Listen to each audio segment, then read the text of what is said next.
And it looks like I'm live. I'll need a little bit of feedback for the audio levels as per usual. But hello, Gavin Kennedy. How's it going? Thanks for tuning in. I thought this would be a fun little stream, going through the data sheets with a live audience. And perhaps maybe you guys would be doing the same, and, you know, we can exchange some thoughts and opinions.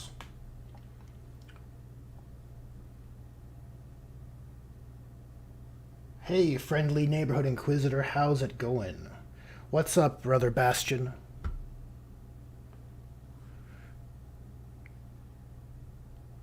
Alright, so we can just start looking around here. Jumping over to the army rules, right? That seems like the logical place to start. Hello, Darwinning, 123, how's it going? Mr. Lightning Man, what's up? Or Mr. Man Lightning. Audio sounds good? Awesome. Very good to hear. Right, so I haven't given this a thorough dive into the details. Just made that quick video to share the restructured PDF. What's up, Ragnarok 2504? So, starting from the top. Actually, before we get started, how have you guys, what are your thoughts and opinions on this rules pack so far? I have a few things that I noticed while glancing through that I think are what the fact worthy already. They're minor, nothing huge.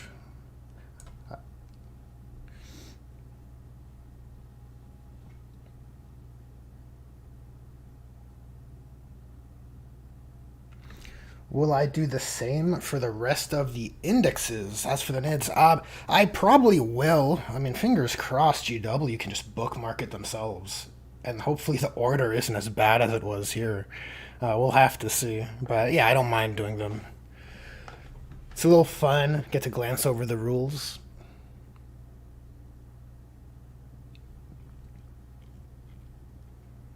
Okay, so Synapse. Yeah, this is all the same stuff that we saw in the preview, right? If you're within 6 inches of Synapse, you roll 3d6 instead of 2. And Shadow in the Warp is the part B of the army-wide rule. A once per battle ability to force every unit to take battle shock.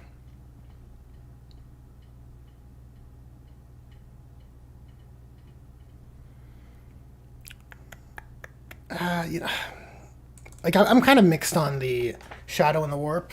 On one hand, being able to force, and this is all theoretical, mind you guys. It's all theoretical, right? Haven't played a proper game of 10th edition already, but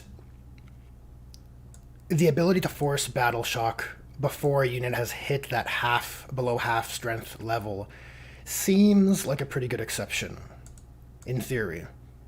But it is only once per game, and it is your army-wide ability that requires your opponent to roll poorly. I did watch the opening of Mini Wargaming's 10th edition walkthrough battle report, and the Shadow and the Warp was a little underwhelming. But, you know, some games it's going to be hugely impactful, and some games it won't. It's just the nature of the beast. Okay, let's dip through here. Hyper adaptations, same as what was already previewed. Shouldn't expect any changes. Basically, at the start of the first battle round, select one of the following hyper adaptations to be active for Tyranid units from your army until the end of the battle. So it's a choose one to situate yourself for an advantage after everyone's deployed.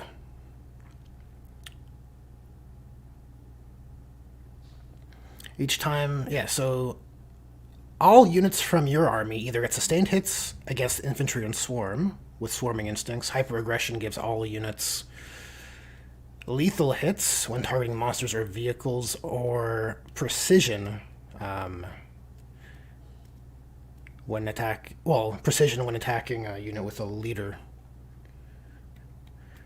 It's a weird one. Like, so it's as far as I see this, like, you're always going to choose this ability, or you'll make your choice based on your enemy's composition, not yours. It's a reactionary adaptation, which, I mean, as it's termed, that sounds very fluffy, right? You see what your enemy has, and you hyper adapt. Is that what it's called? Hyper adaptation? Yeah, you adapt. The only feel bads I think that this creates are probably around the idea that certain units might already have these abilities, and now, if I take a lot of units with, let's say, lethal hits, presuming there are a lot with that built in, then I feel like I'm getting less out of hyper aggression. But it is all attacks, right? It's not just ranged or melee. I don't know. Like, we'll have to keep tabbing back over to this one to keep referencing, I think.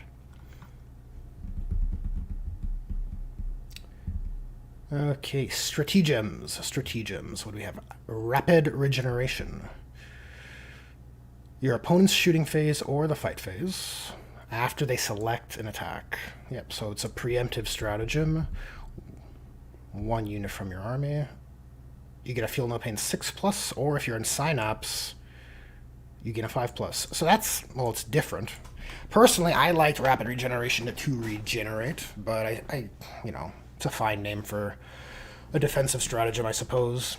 I like that it's impacted by the army rule Synapse. You guys probably know I do enjoy when my rules interact with other rules. Let's jump back up to army rules for a sec. Yeah, Synapse it's only 6 inches. Well, it's not the worst. I mean, you'll always be able to, if you need to give your Hive Tyrant or any Synapse creature a 5-up Feel No Pain, you can do that for 1 CP. That's pretty good value. Oh, is that right, Mally? A couple of units with lethal hits, but not many. I'm sure we will uncover them as we proceed. Adrenal Surge, 2 CP, so it's Mondo expensive. In the fight phase, up to 2 units from your army that are within Synapse range of your army and eligible to fight, or 1 unit that's not in Synapse that is also eligible to fight. Still 2 CP either way. 5+. Critical hits on a 5+. So this is your, again, a synergy boosting tool for the hyper adaptations, because all of these are on critical hits, right? Yeah, lethal hits will be auto wounding on crits, exploding hits on crits, and precision on crits. So, I mean, maybe that's really good. It's so expensive, though. Dice dependent. We'll have to see. If there's a unit that rerolls or can, I don't know, by some other means gain a reroll, that could be very spicy. That could be worth for 2 CP. I don't know. I just feel like in 10th edition, CP will be so starved comparatively. I look at those core stratagems from the core rulebook, and I feel like I'm just going to want to use those more than my main stratagems. Granted, I haven't seen the toolkits of these detachments in full, but those core stratagems seem crucial. Okay, Death Frenzy, Fight on Death. So no longer for characters, just any Tyranid unit. 1 CP is good. Oh, but it's not Fight on Death. Well, not guaranteed for that character anyways. On a 4+. Okay, so it's just like the Space Marines one and like the Orc one, I think. More or less anyways. Overrun returns. Is it still the best stratagem they have? Fight phase just before a Tyranid's unit from your army consolidates. Okay. That Tyranid's unit is the target, right? Until the end of that phase, each time a model in your unit makes a consolidation move, you can move up to 6 inches instead of 3, provided your unit can end its consolidation move in coherency, and with an engagement range of 1 or more enemy units. If your unit is within Synapse range, And not within engagement range of any enemy units. You can instead make a normal move of 6 inches. Oh, this is very interesting. Let's tab over to the core rules. Charge phase, no, fight phase is what we want. Fight first. Where is consolidation? Oh, we need to enhance. Let's enhance, okay.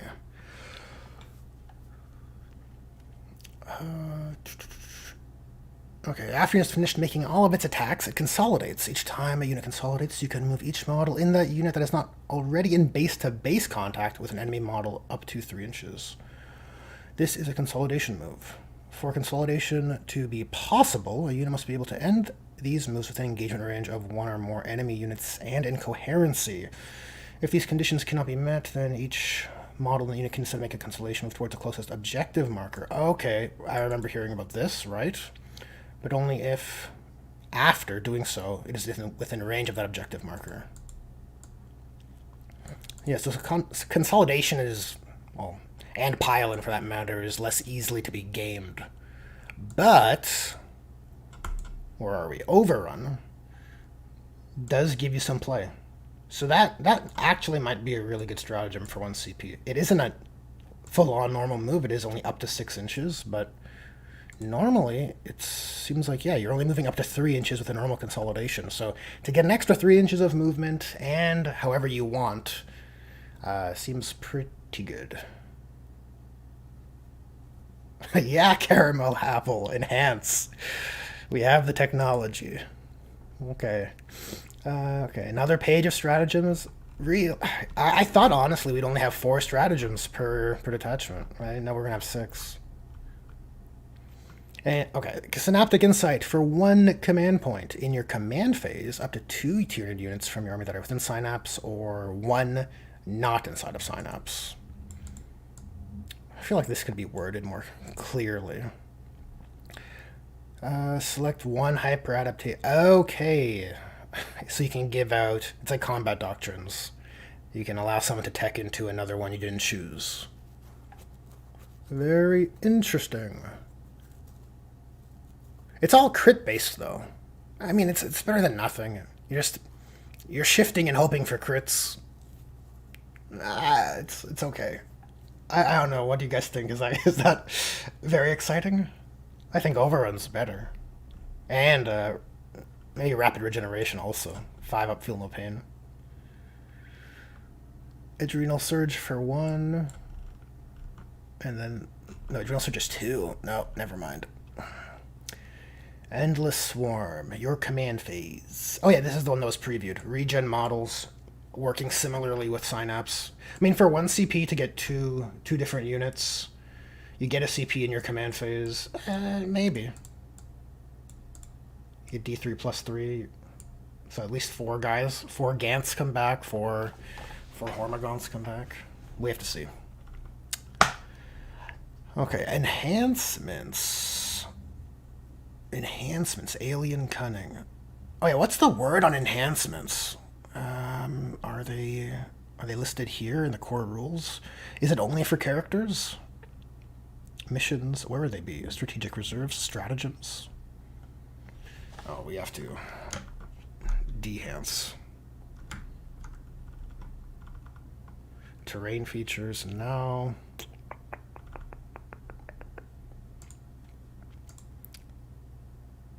You can use these enhancements.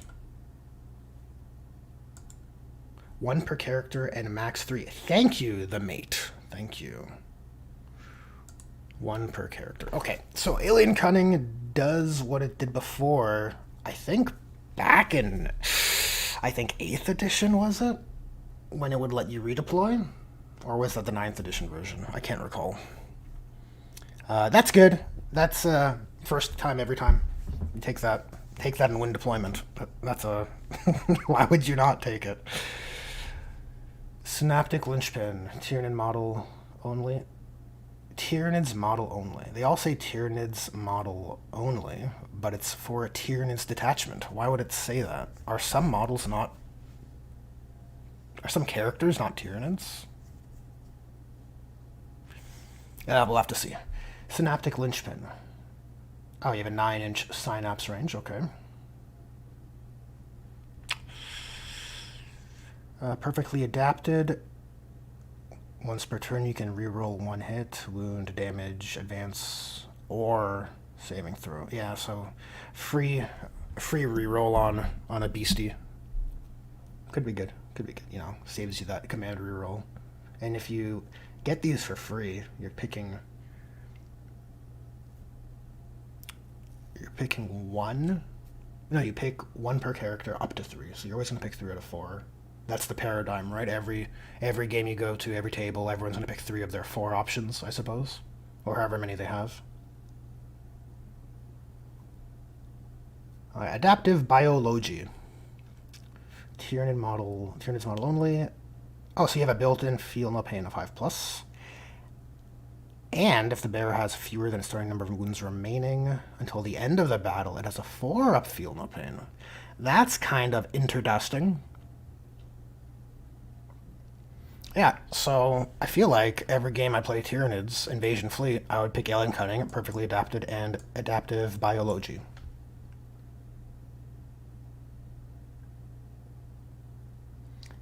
Tab all the indices. Sorry, Lord Castellan, I just saw your message, and I think I responded to it earlier. Yeah, I don't mind. If GW's not going to tab the indices and bookmark them, I'll do it.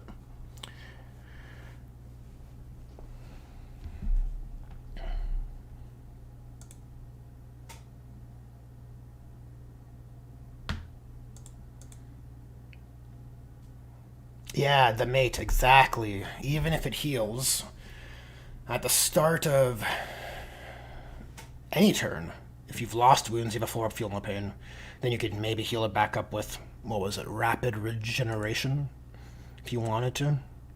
No, it was... No, Endless Swarm is not healing, right.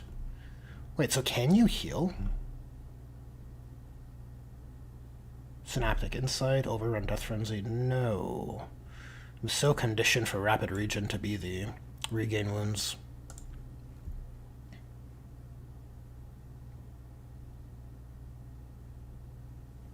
No problem, Lord Castellan, no problem. Okay, so I think we're ready to look at the units. I'm going to leave this up here on stratagems. I'll tab over to the Swarmlord. So this was already previewed, yeah, so he's a leader, and what does he lead? He leads a Tyrant Guard. That's it. Makes sense. 8-inch move, toughness 10, 2-up, 10 wounds, 7+. Is that our highest leadership in the army? I just want to note that down here. The Swarmlord is leadership 7. It's so weird. He's always going to roll on 3d6, but I don't know. I'm still not optimistic about that being good. OC3. That feels kind of low as well, no? Let me pull up my Gilliman datasheet real quick from those videos I made. I saved it on my computer somewhere.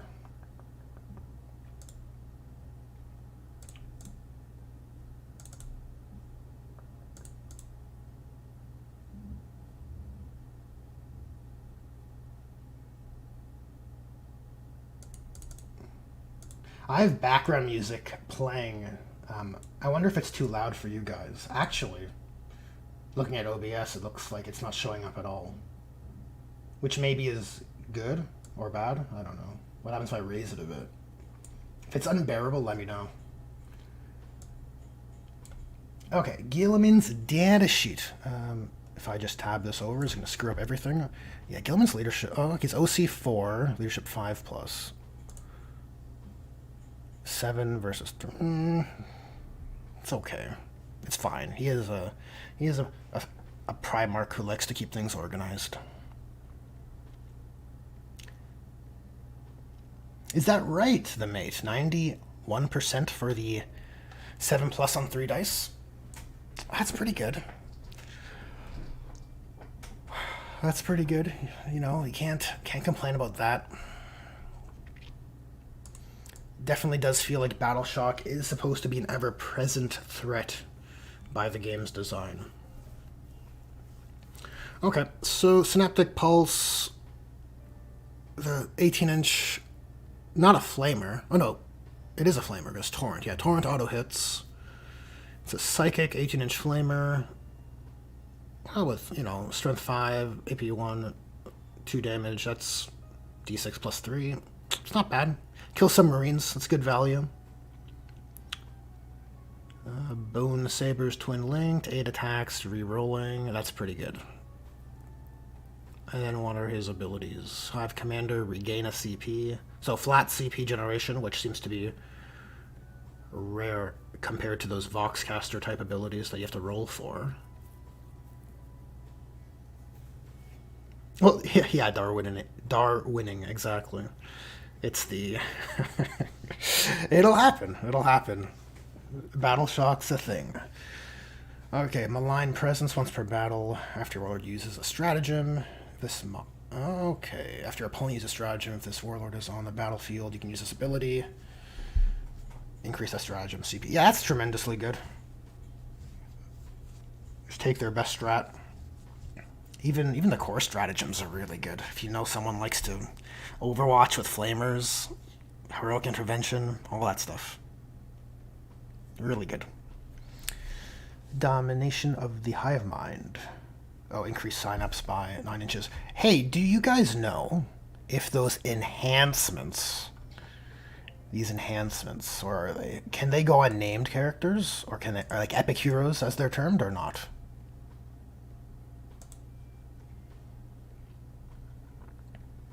That is the question. Because then those named characters become kind of crazy.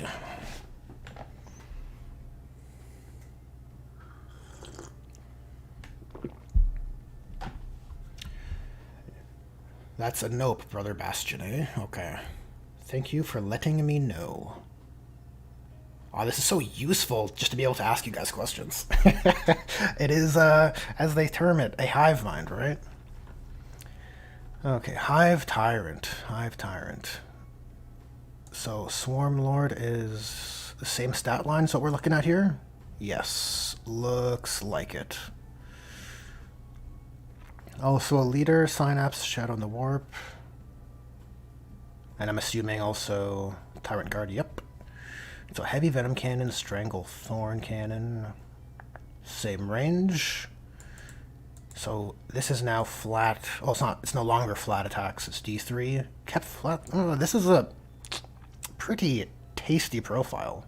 I mean, D3 is kind of meh, but it is blast, so you should shoot at a group of Marines or Terminators. You're going to get at least 2 shots, and then maybe some sustained hits if you choose that, because that adaptation is for infantry, right? Yes, that does look like a infantry killing weapon, an elite infantry killing weapon, right? Your Custodians, your Terminators. So you'd want the sustained for sure. Strangle Thorn. What are the Strangle Thorn's stats now?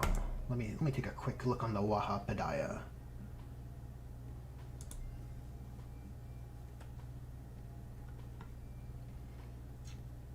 Right now it's 8, strength 8, -2, 2 damage blast.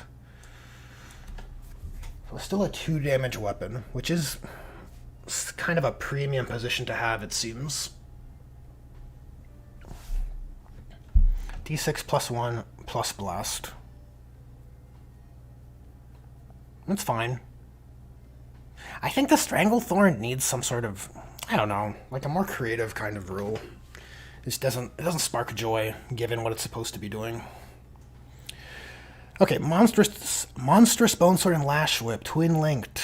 Okay, so Lash Whips give twin linked, 6 attacks. See, I'm just looking at this Tyrant and thinking of my Tyrant. I'm trying to see how I feel about it. So he's 6 attacks at strength 9, AP 2, 3 damage. Rerolling wounds with twin linked.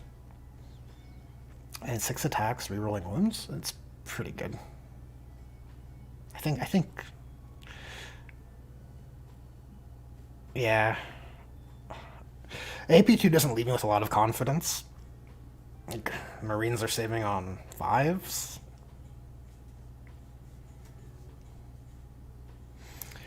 And Scything Talons for extra attacks. So you have 4 extra attacks. That's pretty cool. Yeah, that's not bad. I like that. But that's at the cost of your heavy weapon. I'm just looking over the chat real quick here.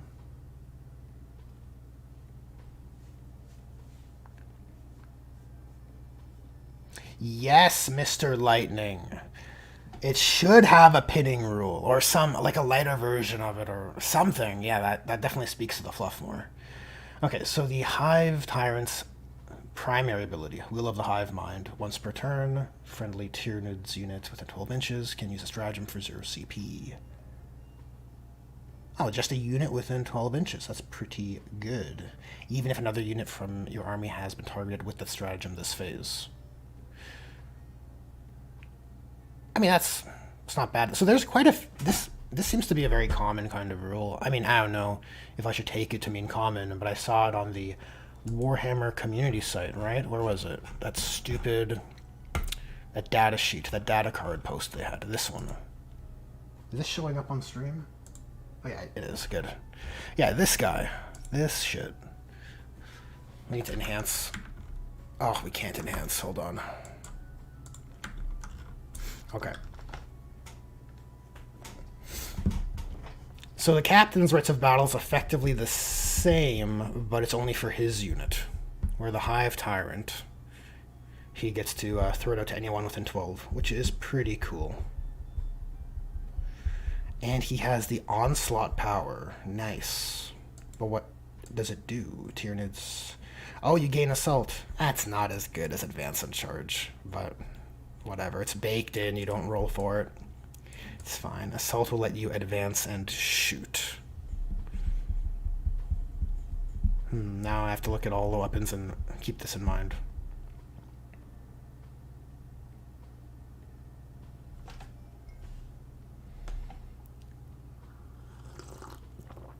That's a good question, Molly, about precision. I would imagine if you have precision, you're shifting your target to the leader. So you would circumvent the restriction to use the bodyguard unit's toughness. I could be wrong. I mean, I guess we could take a look at that right now. We can internet detective this. So that would be under select targets. Where would leaders be in the core rules?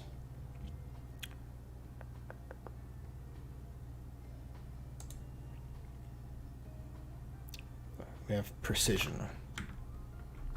Okay, weapons with precision in the profile are known as precision weapons. Duh. Each time an attack is made with such a weapon, successfully wounds an attached unit. If a character model is also visible, okay, so you have to be visible also, to the attacking model. The attacking model's player can choose to have that attack allocated to the character model instead, following the normal attack sequence. So because it's applied to the character model, I would think you'd be using the leader's toughness. Does that check out with you guys? Am I misreading the situation? Okay, Hive Tyrant has a 4-up in a vulnerable save. Am I missing anything here? Keywords? No.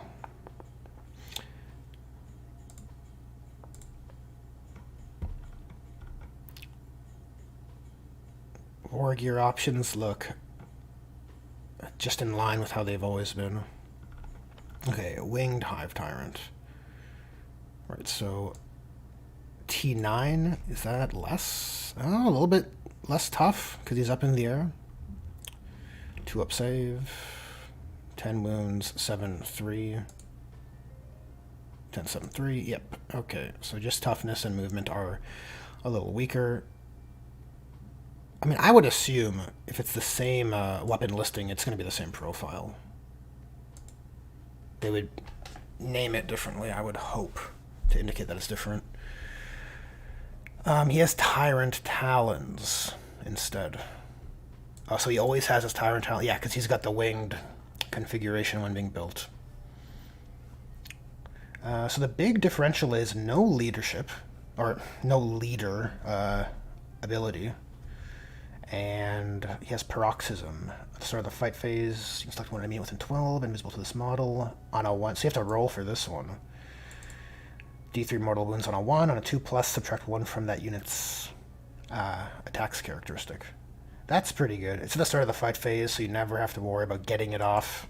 The new psychic system is just so much better. I mean, I know it sucks to lose customizability, but god damn. The amount of times where I would cast Onslaught to advance and charge, but have to advance first and fuck myself, like, this is so much better.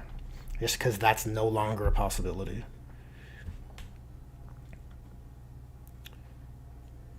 I don't know. Yeah, he has Deep Strike built in. I guess that's the trade-off.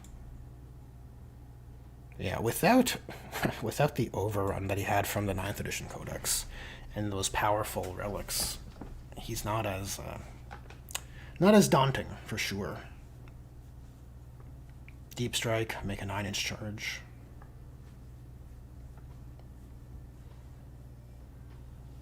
Or fly 12 and charge. It's okay. Okay, Tyrant Guard. I do have a vested interest in these dudes. Toughness 8. It's kind of wild to see these small bases having such high toughness. 6 inches movement. I think that's a bump. I think that's a bump up from what he has now. Let's take a quick tab over to the Wahapidaya. Maybe I should keep this on my tab here so you guys can see it too. That's not against the rules, right? Oh no, so it's the same movement. My mistake.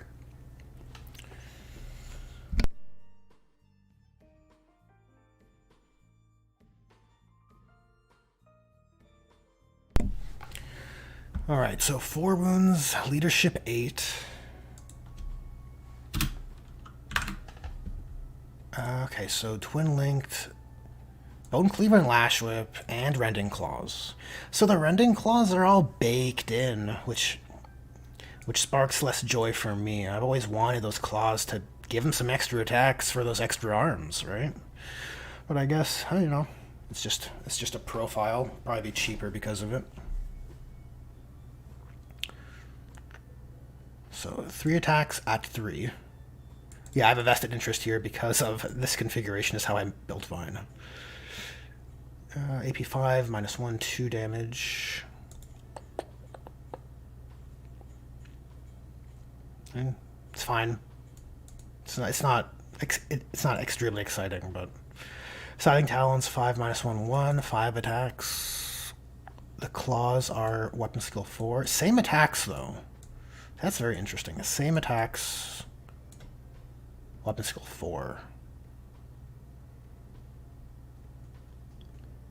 Wonder why that is. Maybe because there's 2. I just can't help but connect this to the Thunderhammer Power Fist comparison, which leaves me fairly sad. I'm sure I'll talk about it tomorrow if I do another one of these. Whoa, 39 viewers? This is crazy. This is crazy. I just tabbed over and saw that. Okay, Guardian Organism. Character model leading this unit has a... Oh, so you can give your guy a 5-up feel no peeing. So let's look at those enhancements, because I think one of those... No, this was a 5-up feel no pain, right? So he kind of provides you the value of rapid regen built in. The Tyrant Guard. And I think one of the enhancements also, yeah, adaptive biology. So you don't want to give that to a bodyguarded Hive Tyrant, potentially.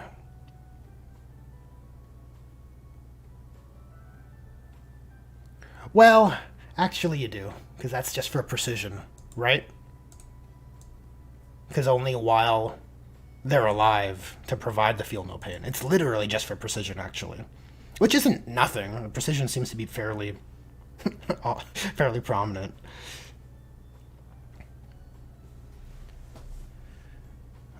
Okay.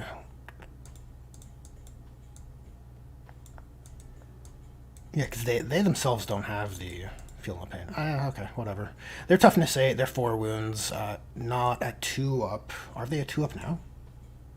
They are a 2 up now. Whatever. They're not. They're crabs. They don't need to have a 2 up. 3 to 6. Yep. That looks the same. Okay, Hive Guard. Hive Guard. You know, let me just tab these open here. So movement 6 and 6. Oh, so toughness 7. That's good. A little bit less tough. Makes sense. OC1 was. Oh, yeah, they're OC1 as well. Okay. So Impaler Cannons. Heavy indirect. So you can get a plus. Oh, they're BS4. Start. So you're at best hitting on 3s. But then back up to 4s because of indirect penalties. Man, the gap in performance since 8th edition for these guys is crazy. Like, it's actually crazy. Weren't they shooting twice at one point with like strength 8 minus 3 2 damage or something? I don't know. It's kind of.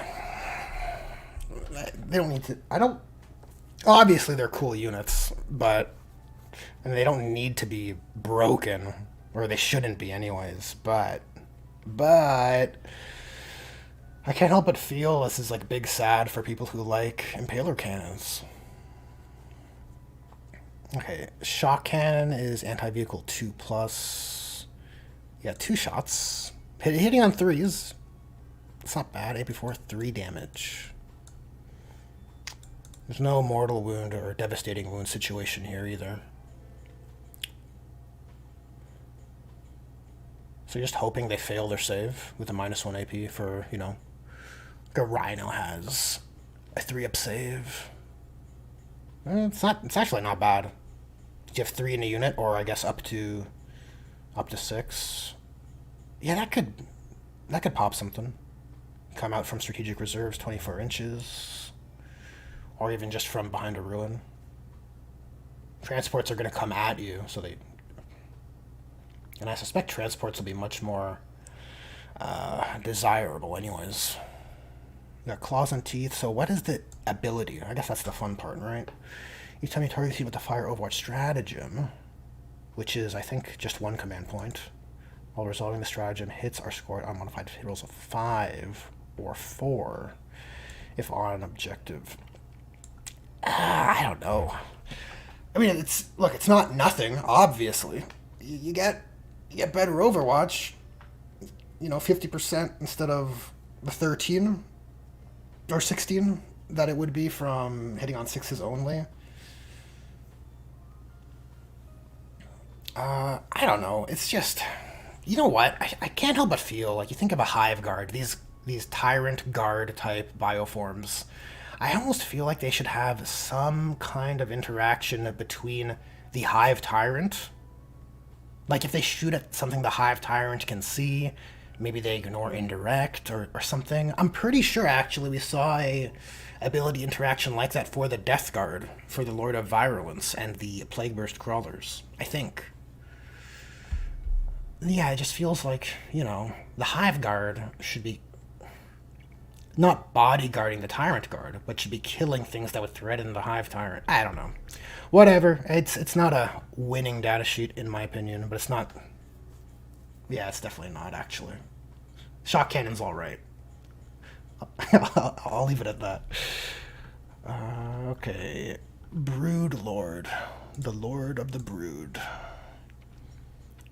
Movement 8's good. T5, so he's pretty squished compared to the other monsters we've seen. Save 4, 6, 7, 1. Broodlord Claws and Talons. Devastating wounds, so 5 attacks, rerolling wounds, hitting on 2s, that's good. He's rerolling with devastating. So that's not nothing. It's 5 attacks.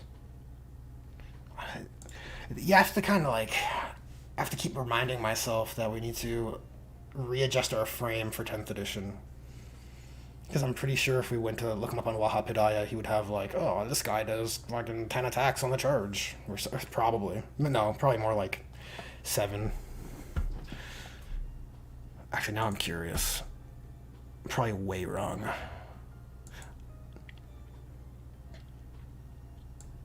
Oh, he's 6. So it's actually just 1 less. Not as bad as I thought.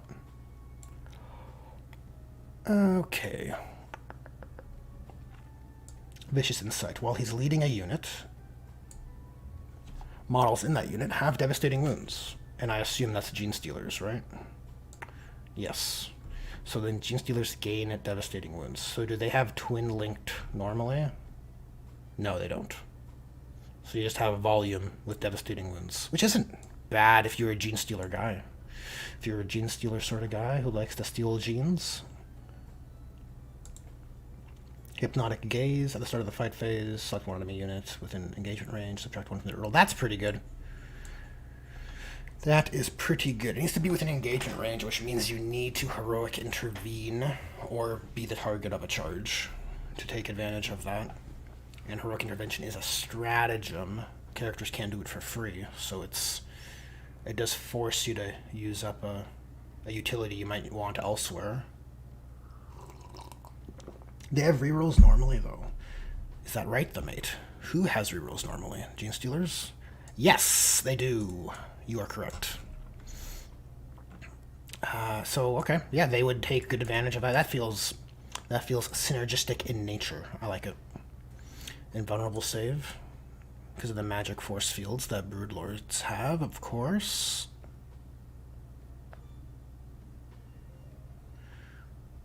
Okay, or are we now Genestealers? I don't think I'm missing anything on the Broodlord, right? Claws and Talons? No, they're war gear. And now he can kill Marines. He can kill T3 guys real good. And when he Marines on 3 is re-rolling with...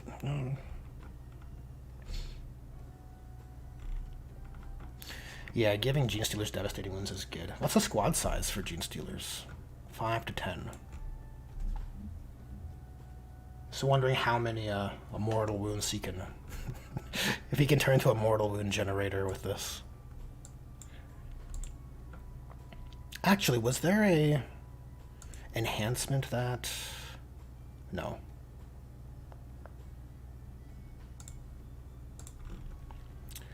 Okay, Genestealers. Yeah, this was previewed as well. 2 wounds, so weird. Scout 8. I mean, I assume he had Scout 8, right? Yeah. Okay. 2 wounds, 7 plus. T4. Yeah, reroll wound roll of 1 or reroll all, as per the Lehman Russ and Chaos Space Marines, I think. A very similar kind of ability. I mean, at that point, couldn't we have, like, a universal special rule for this? If it's popping up everywhere. Yep. Okay, Deathleaper. 864. Toughness 6. Tougher than the Broodlord. Is that right? That's so weird. That's so weird. Why is he like this? He's made of tough stuff. Okay, fights first, infiltrators, lone operative, and stealth. Oh, that's kind of fun. That's a real fun unit right there. No deep strike, but...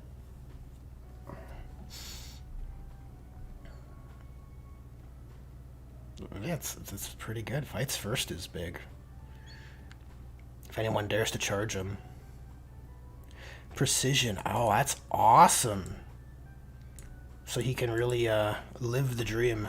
Live the dream the way you'd want the predator, the alien predator to be. Yeah, 7 minus 2, 2. That's a better profile than the Broodlord, who I swear, isn't this guy like twice his size? I can't remember. I'm pretty sure Deathleaper's like a 40mm model.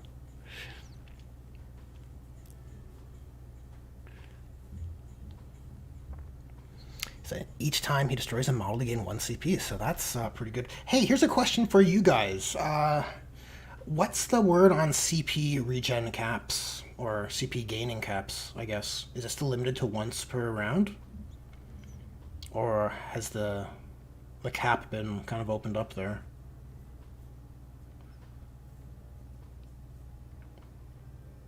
Because then if you have a Swarmlord guaranteeing you 1, this guy doesn't become as valuable while your Swarmlord's alive if it's all capped for the round. Fear of the Unseen. While a unit is within 6 inches of this model, worsen the leadership characteristic of that unit by 1. Okay, so we have our first look at something that can further impact Shadow in the Warp. But this guy is, like, not exactly something I want to throw away just for that. In addition, in the battle shock step of your opponent's command phase, if such enemy is below its starting strength. Oh, and he forces battle shock always, if they're within 6 of him.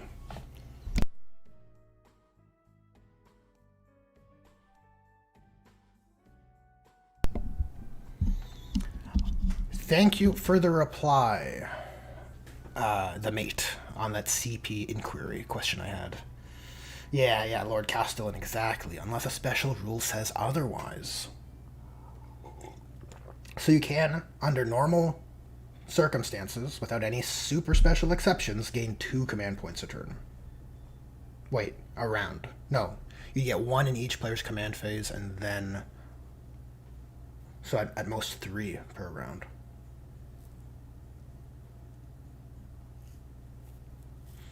Yeah, I don't know. I look at those core stratagems and I just feel like they're too important. Not in a bad way. I think it's good. I think it's good to have choices that lead you to make valid, that pull you in different directions for tactical decisions. Deathleaper, epic hero, makes the sense. Lictor fights first infiltrators. So that's the same, right? Lictor, Deathleaper. Yeah. Same stat line too. Looks like it. Lictor, Claws, and Talons. Lictor, Claws, and Talons. I was expecting it to be a little bit different, actually.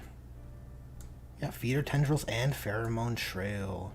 Oh, man, that is good. I like that. That's the Terminators. Same thing as the Terminators. Free Deep Strike. But he doesn't have Deep Strike. Does the stratagem just give you Deep Strike for the rapid ingress? How does that work? Stratagems. Where are we? In your opponent's movement phase, 1 CP for rapid ingress, 1 unit from reserves.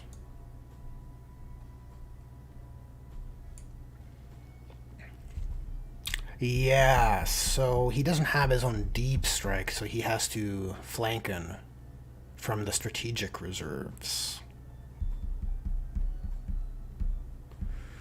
Okay. Still good. It's for free, right? And if you have nothing else to deep strike in, that could be pretty cool. Yeah, I like this precision.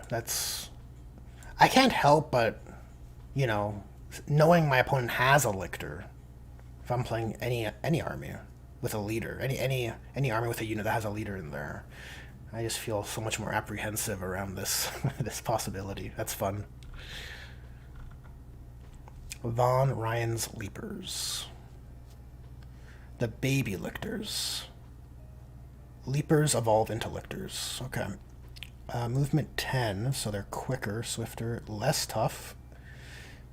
Same save, half the wounds, but you have 3 in the unit, I believe. Yeah, 3 to 6, 8, and OC1. Leaper's Talons are 5, -1/1, 6 attacks per guy. Same as a Lictor.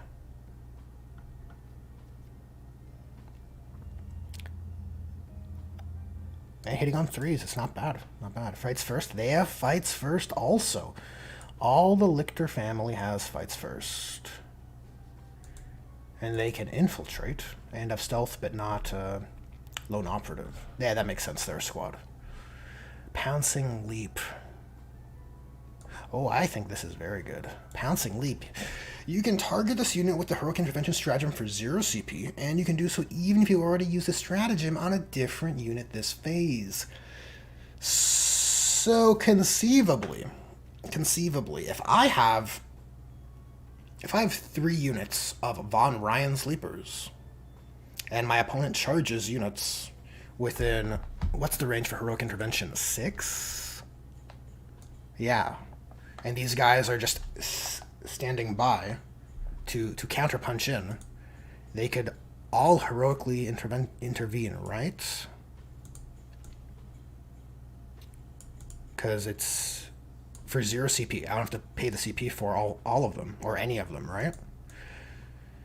And then I could use that even if it's already been used on another unit of Von Ryan Leapers. I think I'm reading that right. Yeah, that's wild. That's like a terrifying counterpunch. And they fight first. Because Heroic Intervention doesn't give you fight first. I think they stipulate that. I think it's stipulated.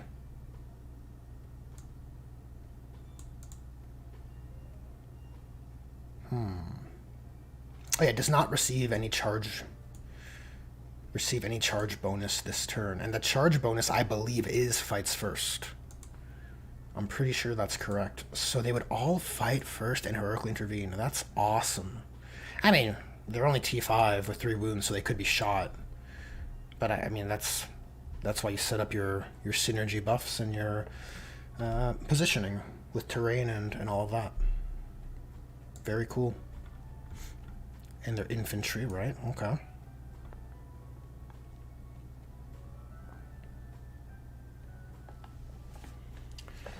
That is pretty wild. That, man, they feel good. They feel like a good one. Good for Von Ryan. All right, Neurotyrant. So 684. That's so weird. Toughness 8 on these weird brain bugs. Just not used to it. Save 4, so pretty low. I have to see how this compares to the Zoanthropes as well. 3 plus. 3? Is it 3 because he has 3 of these guys? Probably not. Probably not. Psychic Scream ignores cover. Psychic Torrent 18. So it's a Psychic Flamer again. Is this the same as Swarmlord? Psychic Scream? Synaptic Pulse 18 inches. D6 plus 3. So better average, but yeah, better average, but this has higher caps, which is depending on your flavor, you might like that more. He's got some derpy claws and lashes, 6 attacks, leader, and he leads. Okay, no Zoanthropes, just the Tyrant guards and Neurogaunts. Okay. Yeah, that makes sense. I saw them leading in Mini Wargaming's Battle Report. That's how Matt was running them. Okay, so Node Lash Psychic. While this model is leading a unit, each time a model in that unit makes an attack, add 1 to the hit roll. If the target is battle shocked, add 1 to the wound roll. So that sounds really good, but Tyrant Guard, as we've seen, they're not shooting so much. And I feel like most people would end up killing the... Like, if a Tyrant Guard is serving as a bodyguard for the Neurotyrant, I imagine the enemy would probably shoot the Tyrant Guard dead before they end up charging the Neurotyrant. Unless, I mean, if they're very melee heavy, maybe not. It may be valuable. The Neurogaunts, from what I saw when I glanced over them, they are kind of like trash, right? Like 1 attack, 3, like +1 to hit and wound. Who gives a shit? Like, who cares? Like, I don't know. It's not very appealing of an ability. Psychic Terror. If one or more Neurotyrants from your army are on the battlefield, when you unleash the Shadow of the Warp, subtract 1 from the Battle Shock test. So, I mean, given that it's your army-wide ability, even though it's not one I'm particularly hot on, like I find it's kind of like a lukewarm ability, very dice-dependent. But just because, even if it is lukewarm, just because he interacts with your once-per-game army ability, it kind of does make this guy a bit more valuable. Because he's giving more reliability to something you have to use if you're playing Tyranids. No matter what detachment you're using, you're going to have to use that once-per-battle Shadow in the Warp type. That's your shtick.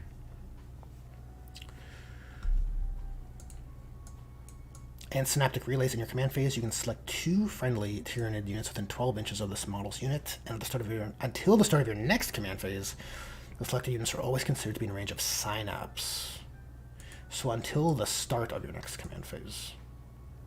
Alright, so from what I'm gathering, these little dudes, these dancing background people, those are your tokens for Synaptic Relay. So you would have your units clustered together at the start of your turn. You know, you want to put Synapse on something and send it out to go do something.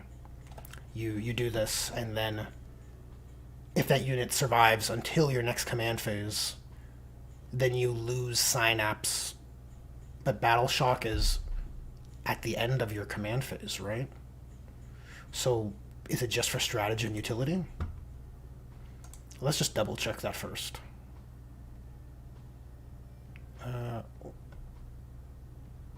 Command phase. Oh, you must dehance. Okay. That's too far out.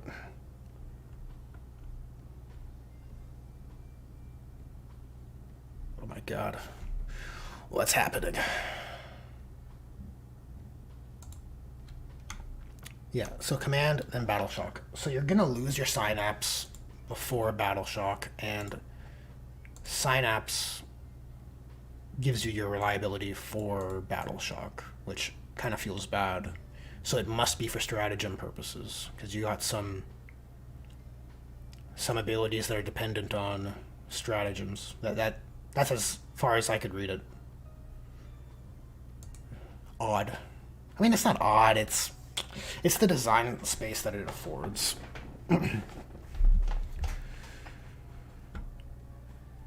Far up invulnerable save is good. Of course it is. Brain bugs with invulnerable saves are fine. Neurogaunts. Yeah, I don't know. This guy, what do I feel about him? It's fine. You know, it's not as... I have more hots for the Von Ryan Leapers, to be honest. But, you know, he makes your army roll better, you know. That's value. And he's got a good Psychic Scream. You know, assuming that D6 doesn't roll the 2.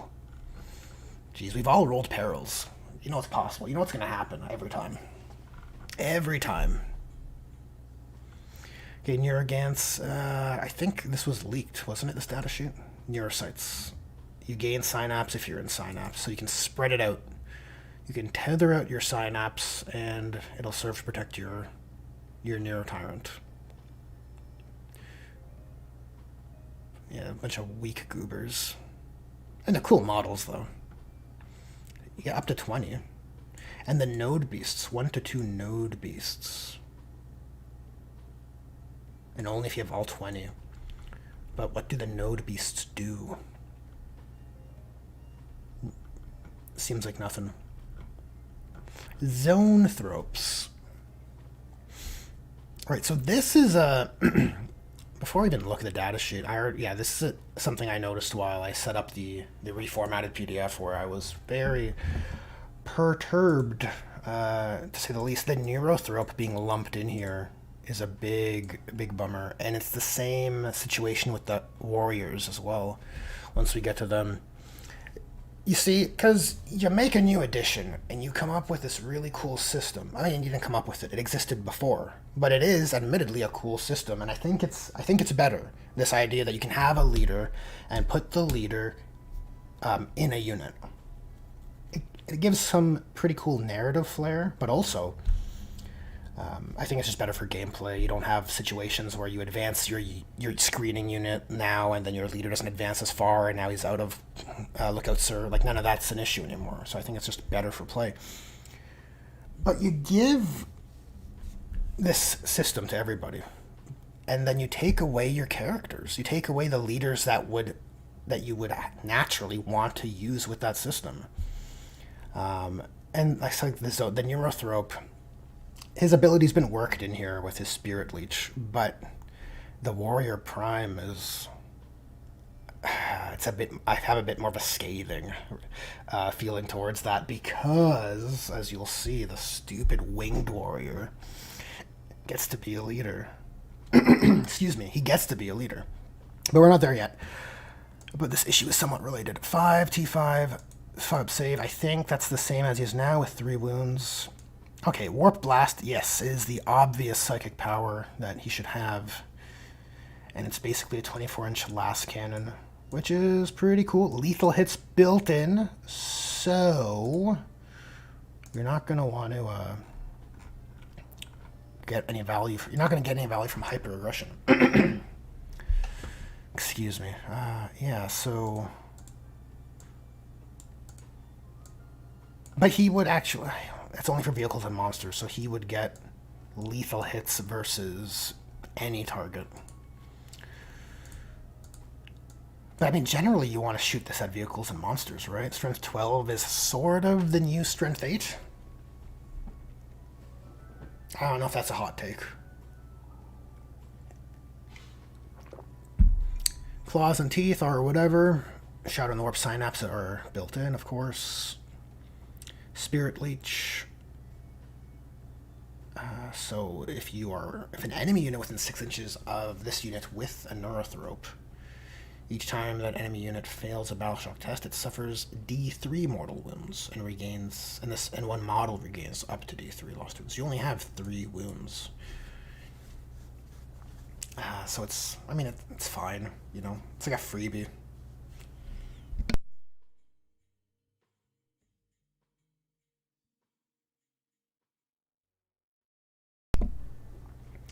Okay, Warp and Vulnerable save remains. Warp Field Aura is...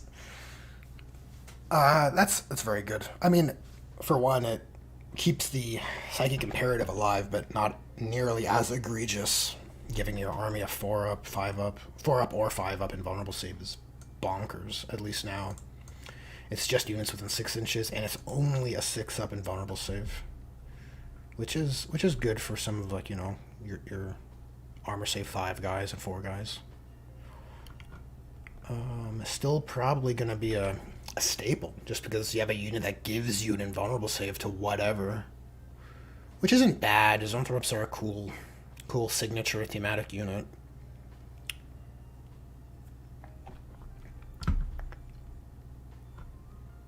Yeah, hits on 3s, strength 12, just 1 attack, but you'll have up to how many? You can have 6. Which is pretty scary. You have 6 attacks. 24 inches only, though. Maleceptor. The fan-favorite Maleceptor. Okay, movement 8. These are only 5, right? Yeah, okay. So T11, which is good. 3-up save, 14 wounds, 7 OC 4, because he's a big boy.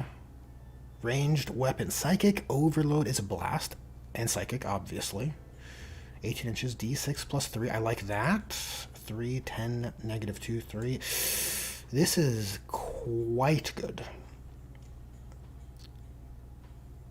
Quite good. I mean, it makes sense. The Zoanthropes are wielding... It's a last cannon type profile because they're a unit of each guy shooting 1 blast each. Right? Yeah, they're all equipped with Warp Blast, yeah. Not just a Neurothrope. So it makes sense the profile's ruled this way. He has a much more guaranteed, impactful shot per model compared to the Zoanthropes. That's good. Blast, so you're going to get at least... You want to shoot it at squads, so you're probably going to get +1 at least.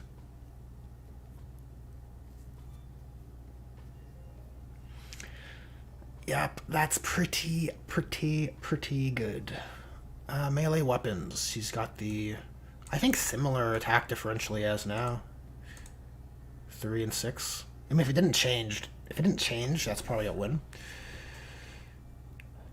And he's got AP2, D6 +1. Yeah, that's... I'm kind of happy for my floating Maleceptor. Wow.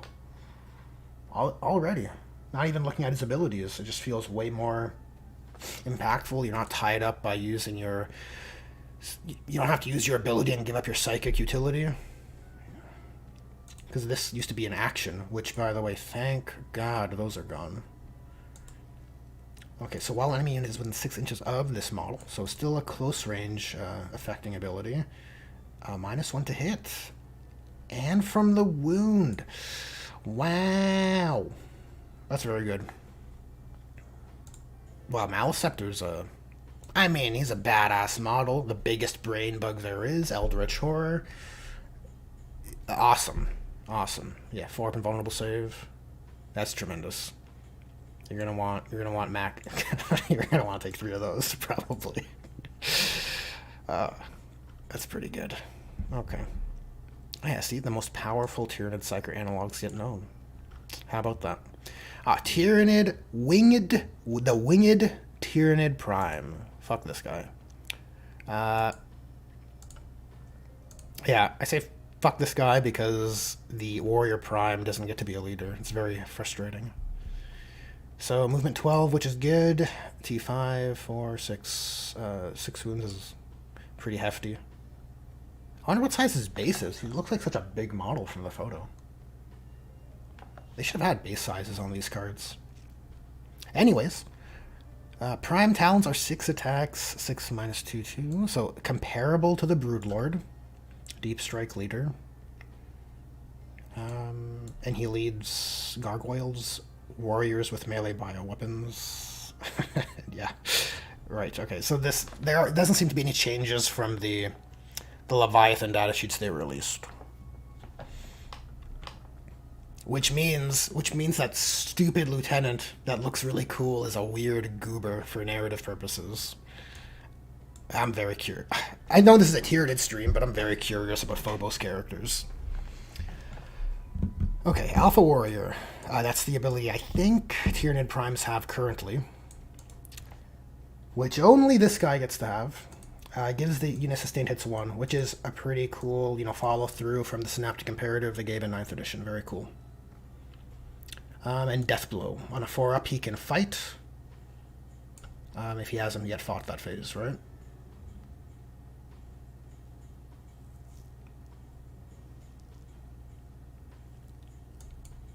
Oh, it doesn't even say that. Oh, yeah, it does, if he has not fought this phase. Okay. So he has Fly. Yeah. Very annoying. Okay.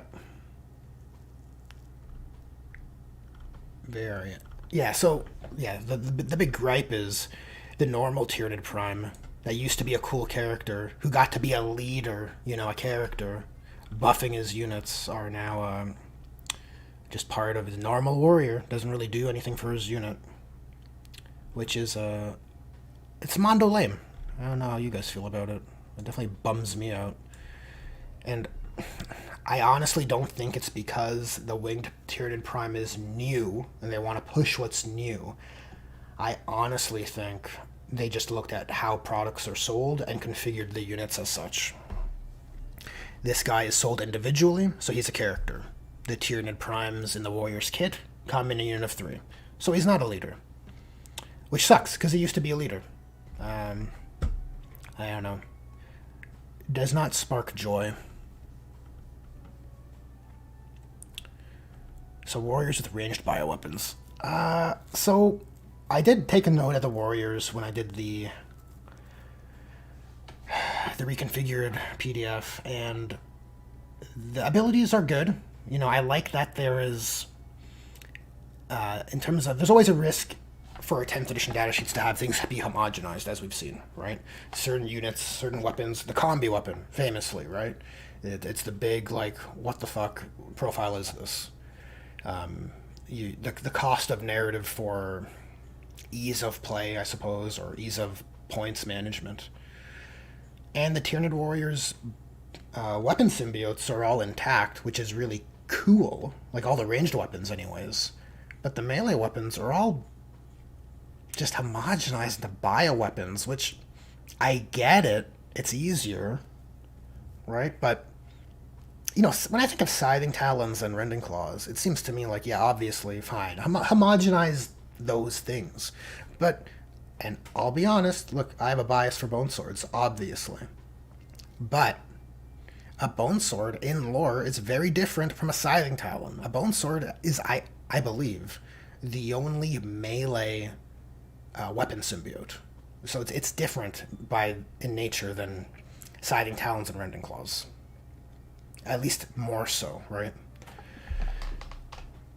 What I'm saying is, it would have been really cool to have a bone sword weapon. As for the weapons themselves, Barbed Strangler's D6 plus 1 blast, that feels alright. BS4 is a hit for sure, but a lot of things lost ballistic skill. Like, I think of Necron Warriors, I think of Admech, Skitari, so I don't want to be too annoyed by that. I'm more annoyed by the Tyranid Prime and the lack of bone swords. Death Spitters seem more or less the same, barring ballistic skill. Devourer has 5 attacks, which actually might be the same also, and Spine Fists are now Assault, Pistol, and Twin-Linked. So you have 2 shots compared to your 3 shots here. When I looked at the Termagants, I think that Spine Fists sit better, because it's same quantity of shots as Devourer, but you have Twin-Linked for being in close range. But here, you're getting less quantity by less than half, and you're, in exchange for that, you're Twin-Linked and Pistol. I mean, I guess you're also Assault, if you're into that. Venom Can is D3 with Blast, which is good. Still 2 damage flat, which is good to see. Yeah, that's pretty sweet. That's a downgrade, as per the 10th edition deflation of lethality on many weapons, but the strength might have actually gone up a bit. But you gained, or you're down to random shots. But with Blast, it's not too bad. You know, you get minimum 2 if you're shooting at a squad of Marines, even. Yes, Relas. The penalty box, for sure. That's a great way to term them. I did feel that the abilities for the Warriors were pretty good compared to the... Well, they have nothing now, right? So ranged Warriors can fall back and shoot. Yeah, shoot and declare a charge in a turn in which they fell back. So, I mean, that makes them incredibly dynamic. That was a synaptic imperative, right? To get such good value before. Now they just do that. So you can still be aggressive with your melee warriors the way you were before, or with your ranged bioweapon warriors the way you were before, but now you're able to, you know, fall forward and charge and still shoot. That seems pretty good. It's a good ability for sure. Can't hate on that. And the melee warriors have, I assume, the same profile, right? 654, 372. Yes. And your bioweapons are twin-linked, whereas theirs are not. Still 6 attacks? Oh, you have more attacks and twin-linked. Okay. Okay, it's not nothing. Yeah, so so I give the Custodians a hard time about their stupid karates. And lo and behold, right, I'm pretty sure, rewatch my videos, right? But I'm pretty sure I said the way Custodes Karates works now feels like a synaptic imperative. And funnily enough, melee warriors have a more dynamic karate management system, where per unit they get to choose. They don't need to be all beholden to the same karate stance. Kills me. I think it's good. Like, I'm happy to see it. I just kind of wish Custodes weren't as dumb. Weren't as dumb as they seem to be. Yeah, at the start of the fight phase. So, enemy's turn, your turn, just like theirs. Each time Monolith makes a melee attack, you reroll a hit roll of 1 or a saving throw of 1. It's not as impactful, I'll grant you that. But thematically, I like my units reacting to their current predicament rather than everyone has to react to the same predicament based on someone else's needs. Yeah, I wouldn't be sad about this too much. Yeah, if you have Bone Sword Warriors, that feels pretty cool if they're twin-linked, actually. You feel impactful. Might 6 attacks per guy, hitting on 3s, right? Okay, who's next? Tervigon. We're on Ground Swarm. Ground Swarm Bioforms. T8, or sorry, Movement 8, T11. Save 2, 16, 7, 5. Stinger Salvos hits on 3s. Massive Crushing Claws on 4s, 4 attacks. Seems to more or less, no, I don't want to say in line, but kind of in the shape of the way the profiles were characterized before. Your sweep is still 2 damage, from what I recall. Yeah, you have a d6 damage strike. You might have more attacks, though. Is that the case? Is that the case? I'm obviously... No, it's same attacks. Yeah. Anything I converted for Tyranids, I'm obviously like, oh, what did they do with that? I need to know. Is it worse? Am I being punished? Spawn Termagants. In your command phase, you can select 1 friendly Termagants units within 6 inches of this model and return to D3 plus 3. It used to be, what, 2d6? Am I wrong? Or is it 2d3 before? Yeah, 2d6. Bonkers. This is definitely more tasteful and, well, it's more in line. The other might be egregious. I wonder, does this stack with your rapid regeneration, or sorry, endless swarm? Let's take a look. Stratagems, endless swarm. So in your command phase, 2 endless multitudes, which I believe Termagants are, that are within Synapse range can regain D3 plus 3. So it doesn't say, is there stipulation here or over here?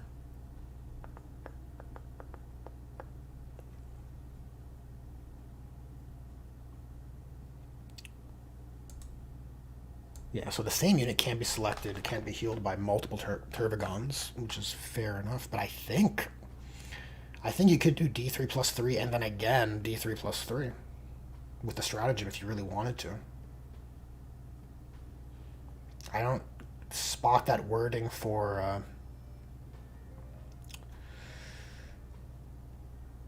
that restriction that the rules had currently with regeneration. And Brood Progenitor is a psychic aura now.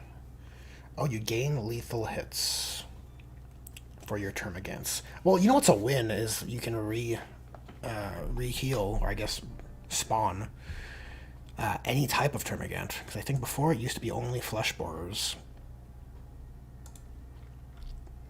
And lethal hits is your hyper aggression against monsters or vehicles. You know what?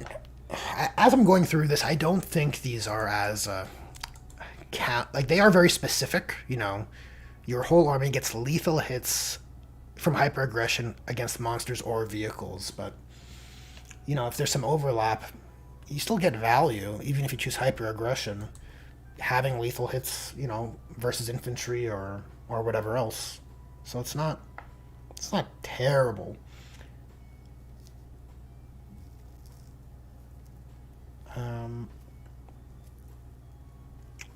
at least some argument can be made, and I think that's justification enough. You don't have to be too critical about that, I don't think.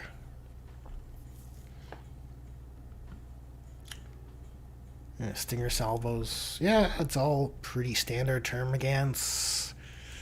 New model. Same weapons. This is a cool ability. Yeah, we saw this way back, right? When the new edition was announced.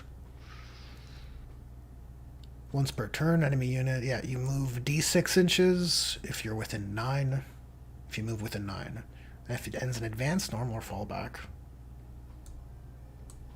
Once per turn.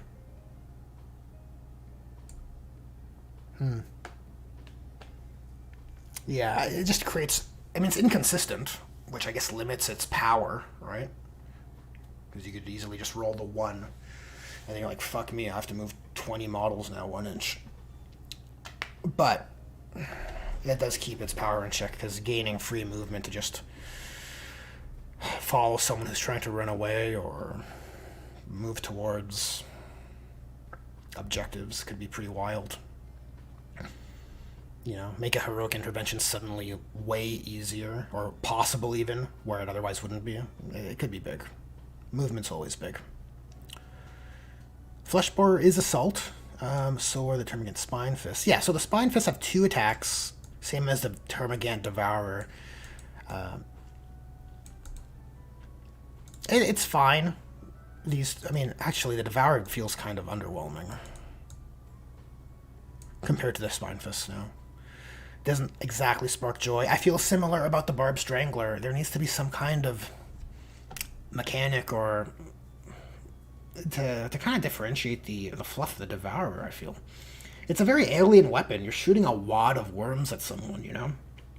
It's I'm not really sure what I'd like to see, but yeah, some ability would be something. Yeah, their Endless Multitude, of course. Hormagaunts. Oh, look at the fucking stark difference of this shit. Right? Yeah, you got these nice models, and you got these old guys. That's funny. Okay, so still, the movement 10 is big. I think their profile is more or less the same. I barely played Hormagaunts when I was playing my Tyranids in 9th. 3 attacks each on a unit of 10 to 20 is pretty good. Strength 3, -1, Bounding Leap is their ability. I think that's the ability they had in 9th edition, which is pretty good.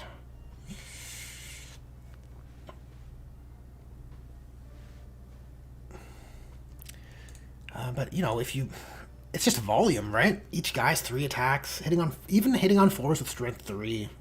If you got lethal hits on, or if you have sustained hits, you know, dice tend to favor quantity.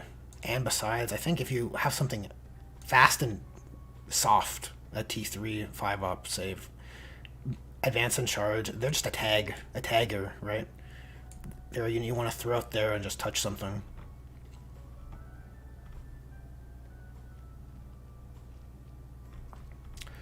Old One-Eye. Oh, he's a leader with a Feel No Pain built in. Makes sense. 8-inch move, T9, 2, 9, 8 plus 3. T9 Carnifexes, eh? Does that mean the box... Oh, I guess box dreads are out, but I suppose anything of that size would probably be T9.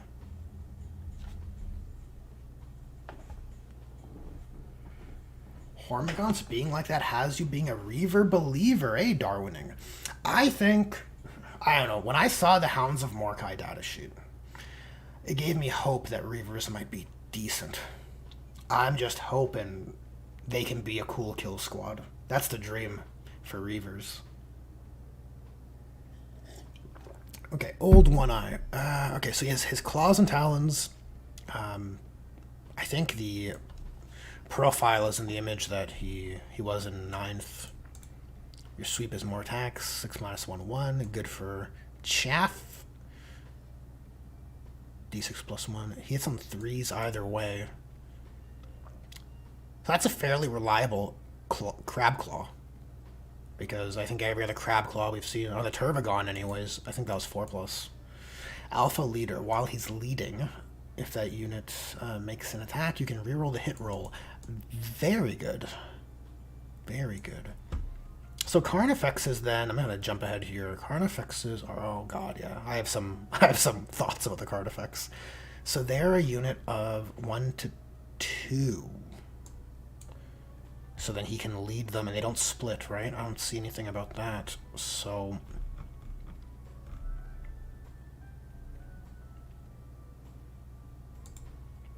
he could babysit some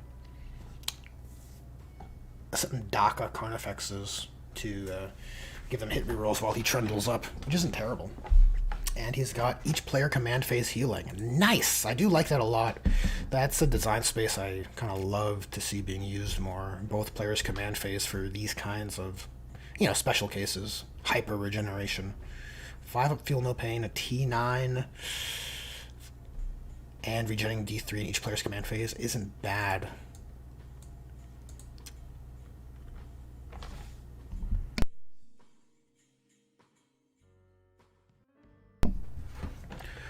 Alright, so the act. Am I missing anything on the Carnifex? I don't. Or Old One Eye? I don't think so. Yeah, he attaches to Carnifexes. Nope. I think that's it. Okay, yeah, regular Carnifexes. Well, what's. Talk about the elephant in the room, right? So you could have up to 3 of any data sheet, right? They're not battle line. But Carnifexes come in units of 1 to 2.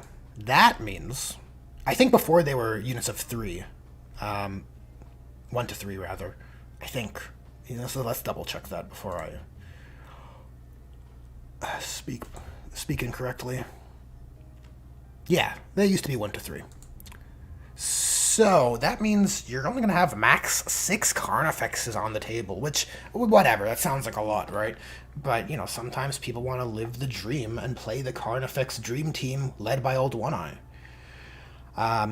The other issue I have is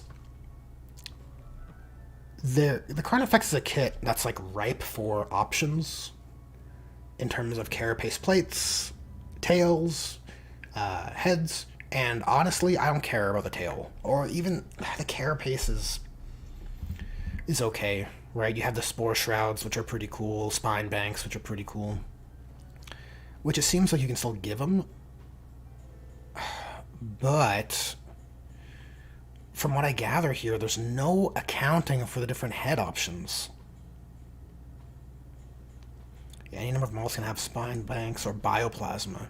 So you can give him the bioplasma head or the spine banks head, but no head for enhanced senses. Kind of, it feels like such an important component of the types of Carnifexes you would build, like the Dakafex with the, whether it's cannons and small arms or just all devourers. Like, you kind of want to support that. I mean, these are kind of classic builds that people have built and painted, and now you're stuck with this BS4 Carnifex. I'm not missing anything, right? Like, it just feels, it's a feel bad to me. I mean, not that I've personally owned them, but certainly people have Dakafexes with the enhanced senses, and you want to, reward the hobby efforts of your player base. Yeah, I guess that's the short and dirty of that rant. It's just a big bummer. I feel like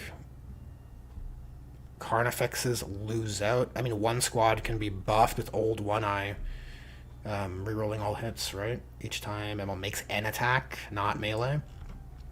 But now you have to have Old One Eye help your Dakafexes hit on 4s when normally they would hit on, I believe, from 3s to 4s is what from 4s to 3s is what enhanced senses gave you. Which is a big bummer for that weird grasshopper head. Anyways, the ability here is pretty cool, I'll admit. I just wish the Carnifex got the, you know, if warriors have 2 datasheets for ranged and for melee, I don't see why the Carnifexes can't have one similarly. Like Carnifex with enhanced senses and Carnifex with, I don't know, tusks or just Carnifexes, right? It could have easily, I don't know. I just get bummed out. I guess I get, well, I suppose I just get triggered when I see GW kind of punishing people's hobby efforts. Sorry, I got so distracted there. Yeah, Blistering Assault. When you get attacked, you roll a d6, adding 2 to the result, and you can move that many inches. It's the Khorne Berserkers. And you can finish that move as close as possible to the enemy unit when doing so. Yeah, so thematically, I do like that Khorne Berserkers can have comparable intelligence to Carnifexes. That's kind of fun. All these weapons are what we've seen. Well, I guess not the bigger Death Spitters and Devourers, but they're more or less, I think, the same. Same as what we're familiar with them. 6 attacks on the Death Spitters. Devourers are 12. That's for the pair. Carnifex Crushing Claws. Yeah, hits on 4s, 4 attacks. Extra Scything Talons. So this is nice, at least. They accounted for the melee options. 9, -2, 3, and then extra attacks of the same profile. All 4s, which is a loss, but maybe they're cheaper.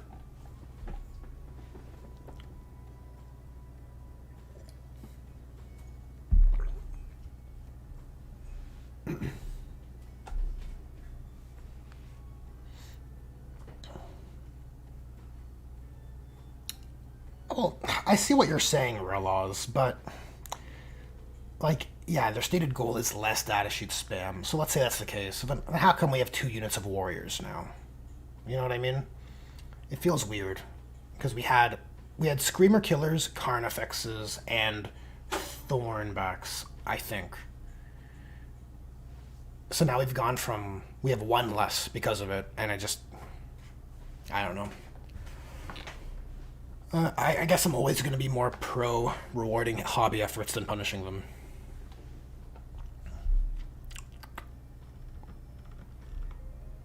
New Screamer Killer we've seen. He does a death scream when you shoot his plasma at a target, which causes people to take battle shock with -1.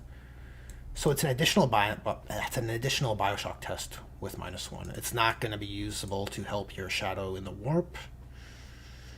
Bioplasmic Scream, 18 inches, d6 plus 3, 4, 8 -1. It's pretty cool. Seems fine. T9 8-inch move. 10 attacks. So 10 attacks hitting on 3s for this guy. And our other Carnifex is, if it's all Talons, we got 8 attacks hitting on 4s with less strength. So, yeah, melee dedicated, but more versatile. And then you make the other one with the option for range, but without the enhanced senses. I don't understand.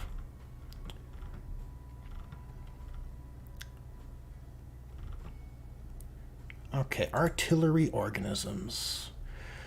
Barbgaunts we've seen from the Leviathan preview earlier this week. Yeah, 4+. Bad ballistic skill, but you're not really trying to kill shit with them. You're trying to fuck up their movement, right?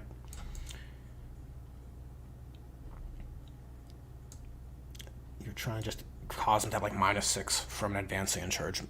Yeah, that's tremendously good. It is only 24-inch range, but it's still impactful, I think. Whenever you can ruin movement, people win games by movement, right? And you only have to hit, you don't have to kill. Correct? Yes. Yeah, they're pretty cool. And they're neat looking models. Like the pre-evolution of an Exocrine. Speaking of cool looking models. Oh man. Pyrovores. Durr. Barbagaunts are faster at strength 6, or sorry, movement 6. T6, strength, save 4 for Spore Mine Launcher is D3. Yeah, so you're going to be hitting on 5s with indirect, but you're heavy, so you can hit on 4s if you remain stationary. Blast will give you an extra shot, which isn't terrible. You're hitting on 4s. The fun part for me for this kind of unit always was not shooting at things. It was creating spore mines. So we have to see how that works and how spore mines work. And then you can kind of judge the utility and value of Pyrovores more effectively. Or I guess more accurately. Okay, so in your shooting phase, each time this unit is selected to shoot, it can use this ability instead of making any attacks. Makes sense. If it does, you can add a new spore mine unit to your army and set up anywhere in the battlefield within 48 inches, same as the weapon's range, but more than 9 inches horizontally away from all enemy units. Okay. So, like as if it's being spawned from reserves. Very cool. That spore mine contains 1 model for each model in this unit, and they are up to 3. Good. Okay, so functionally, I think that's similar to the spawning rate they have now. Actually, it might not be. It might be D3 per. Might be D3 per Pyrovore. And because I converted it, I must find out.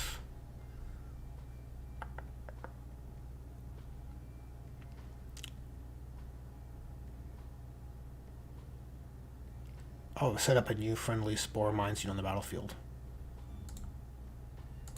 These hyperlinks don't work. I think they were minimum squads 3, so it's effectively the same.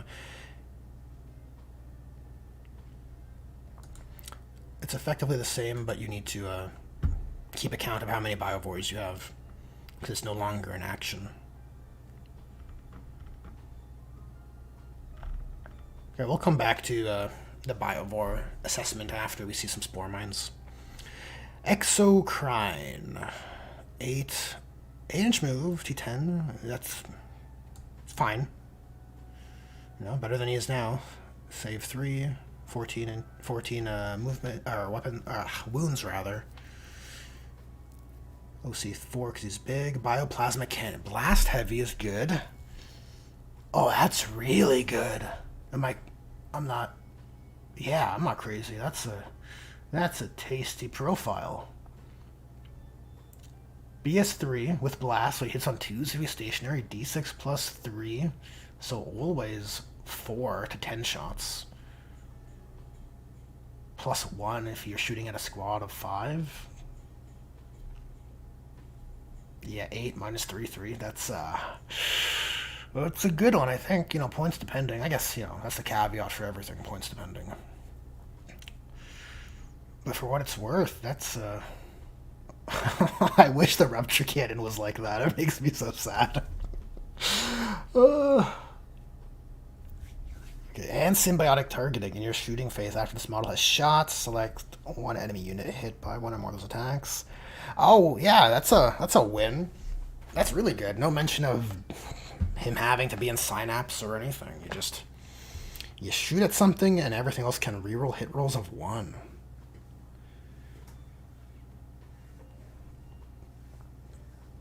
Well spotted, Relas. Absolutely. Yeah, Overwatch with the unit Barbagants is really good. You just have to hit.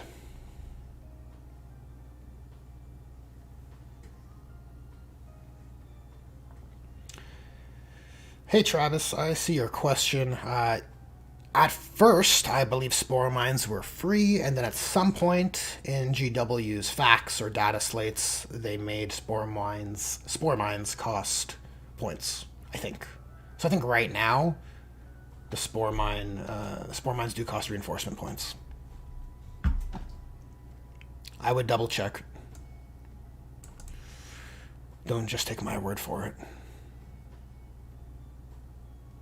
Powerful limbs seem weird. There's no AP.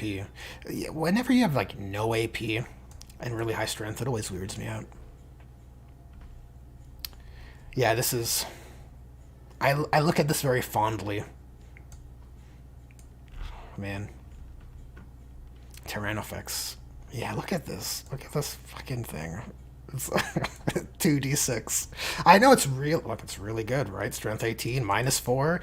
How rare is -4? It's a rare AP to have. I won't deny it. But the 2d6, we've all rolled perils. We've all failed charges that were right there. And it's going to happen. Movement 9, T12. That's really good.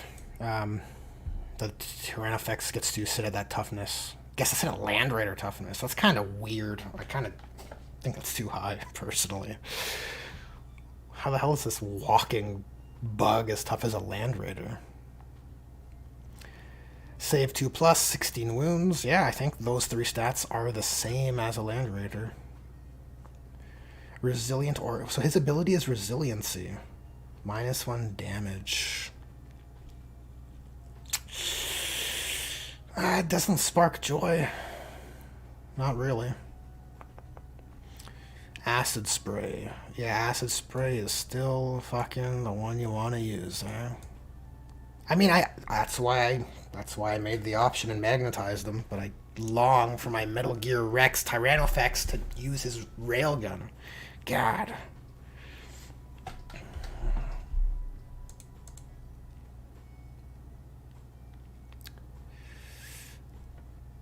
Nothing much else to write home about here. Big sad for Rupture Cannon for me. I mean, okay, Fleshborer Hive with 20 attacks, Twin Link is... and sustained hits, and heavy is kind of... it's a bit more intriguing, but...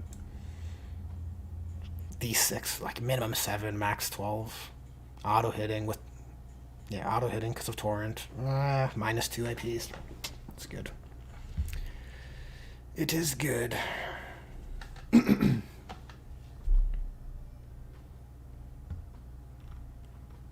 Okay, burrowing creatures. Thoracic bioweapons.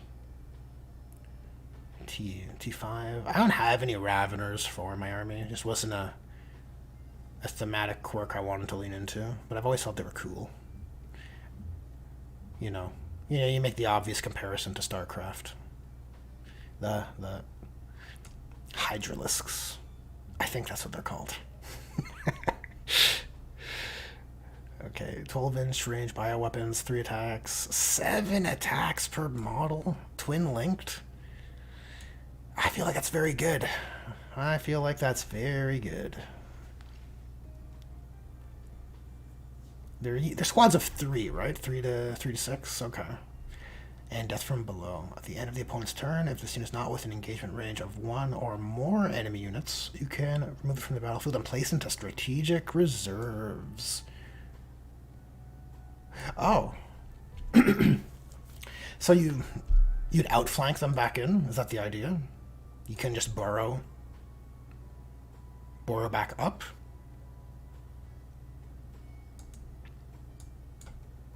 Or when they say strategic reserves, does that mean you put into Deep Strike as well? Deep Strike or strategic? I don't think so. I like this kind of rule. I've always... whenever I thought of Jormungandr's toolkit, right?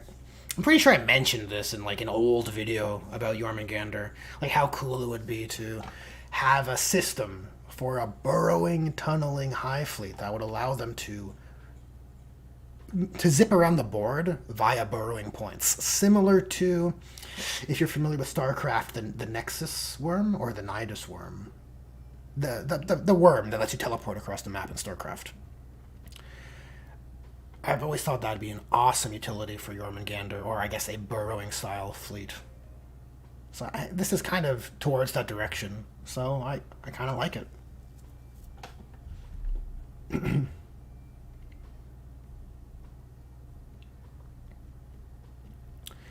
I kind of like the Raveners. That built-in ability, that's cool. And it's at the end of your opponent's turn, which is thank the Emperor. GW has finally realized that you don't have to spend your own turn going back into reserves just to come out later. Moloch is move 10, T10, 3, save, 16. Jeez, that jumps out at me. 16 attacks. They're -1, but strength 8 -2 is... I mean... He's gonna mulch, you know? Moloch gonna mulch. Distendable Jaws is 1 extra attack with devastating wound. Oh, so 1 mortal wound on 4 pluses. And just 3 damage. It's pretty cool. So you make him pop up. Not pop up, but fight a Terminator on a 4+. Bam, dead. That's pretty cool. He's gonna gobble him up. Terror from the Deep. The Deep. Each time it's going to set up on the battlefield using the Deep Strike ability. Roll a d6 for each enemy unit within 12. 2 to 4. That unit suffers d3. Oh, okay. And a 5+, you suffer 3 and a battle shock test, which isn't... 5-up's not bad. So you had a little bit of mortal wound. Like, it's...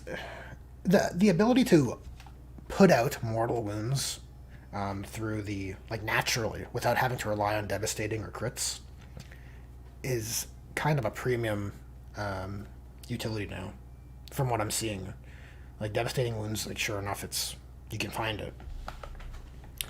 But, you know, the I want to take this power and this... Like, okay, I'll be honest, right? You know, you take Carnifexes in 9th edition because you get free charging in Mortal Wounds, right? Like, it's really good. You do Mortal Wounds in the charge phase really reliably. So this is a premium utility the Moloch has.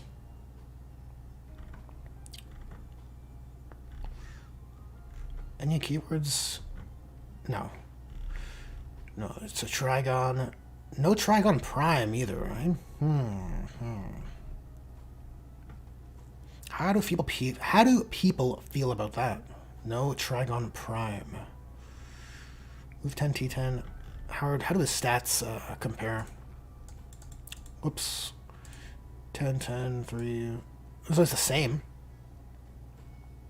Bioelectric Pulse, sustained hits 2. Oh wow. Sustained hits 2. How about that? 6 attacks, 3, 5, 1. No AP, but that is fun. It's like chain lightning. Some chain lightning action.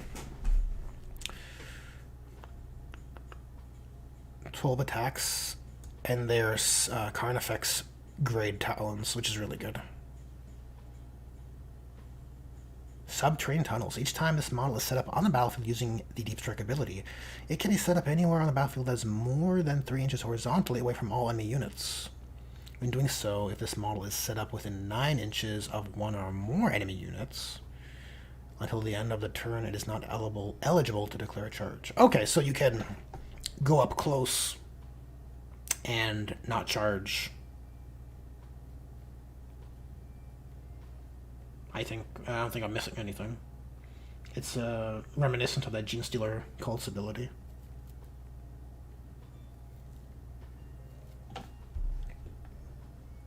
Like, there's obviously utility just going up close to someone, especially with a big base like that, to restrict movement or whatever.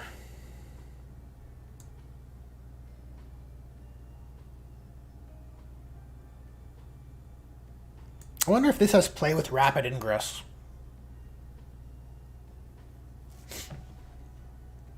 I mean, it might, but it might not be that valuable also.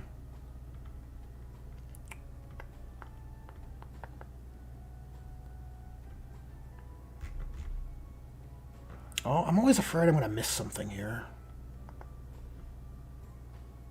No, that seems to be it for it. That Rippers, the the worst organism ever made. Yeah, move 6 T2. Wow, that's super low. You don't see that often. Save 6, 4 wounds, makes sense. OC 0. I can also understand that.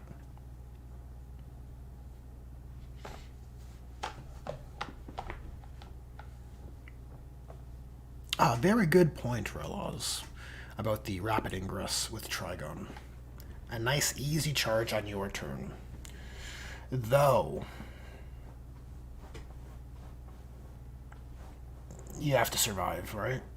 Because you're coming down at the end of their movement phase, so they could shoot and charge you. But I mean, that's up to you, right, to set up the play. I don't discount what you're saying. It has, yeah, there's tactical merit there. Okay, so Rippers, pretty shit. BS5, 4 attacks, Spine Maws, Pistols. That's a option, right? Yeah. Who wants that option? Maybe if it's free. Xenos Claws and Teeth, sustained hits, hitting on 5s. Whatever. It's such a non-plus, like, why even bother with weapon profiles? Abilities are... Excuse me, I need some water. One sec, guys.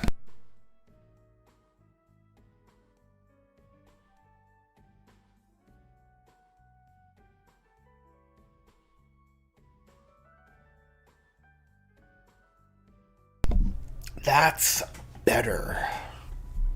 So, Chitinous Horrors. Chitinous Horrors Aura. While an enemy unit is within engagement range of this unit, have halve. I had a friend who used to say that, say it that way. It's so funny.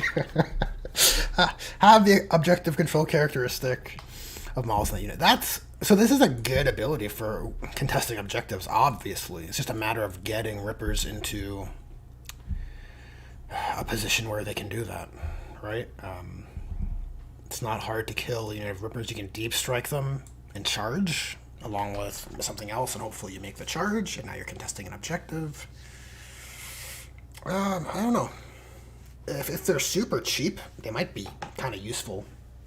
At the very least, they move block.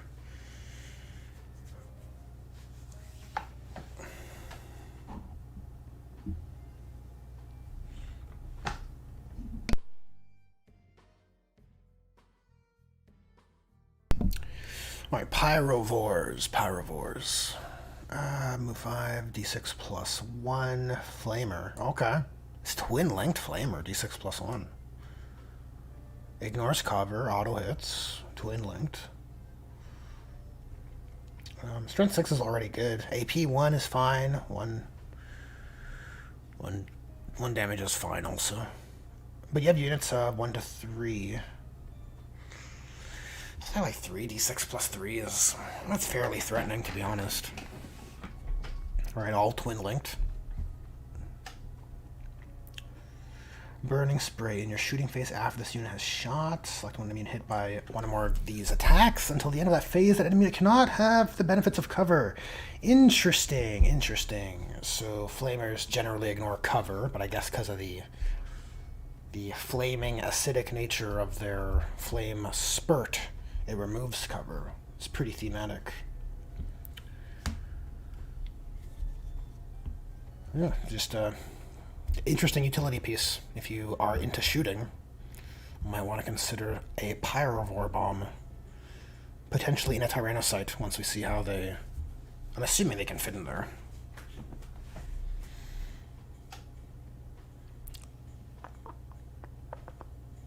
No options, of course. Oh, the Psychophage. Yeah, we saw this on the Leviathan box preview. T9 is fine. He's way bigger than I thought he would be. But T9 feels appropriate, even still.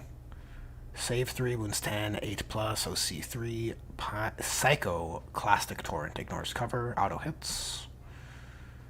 So it's a 12-inch D6 Flamer. Okay.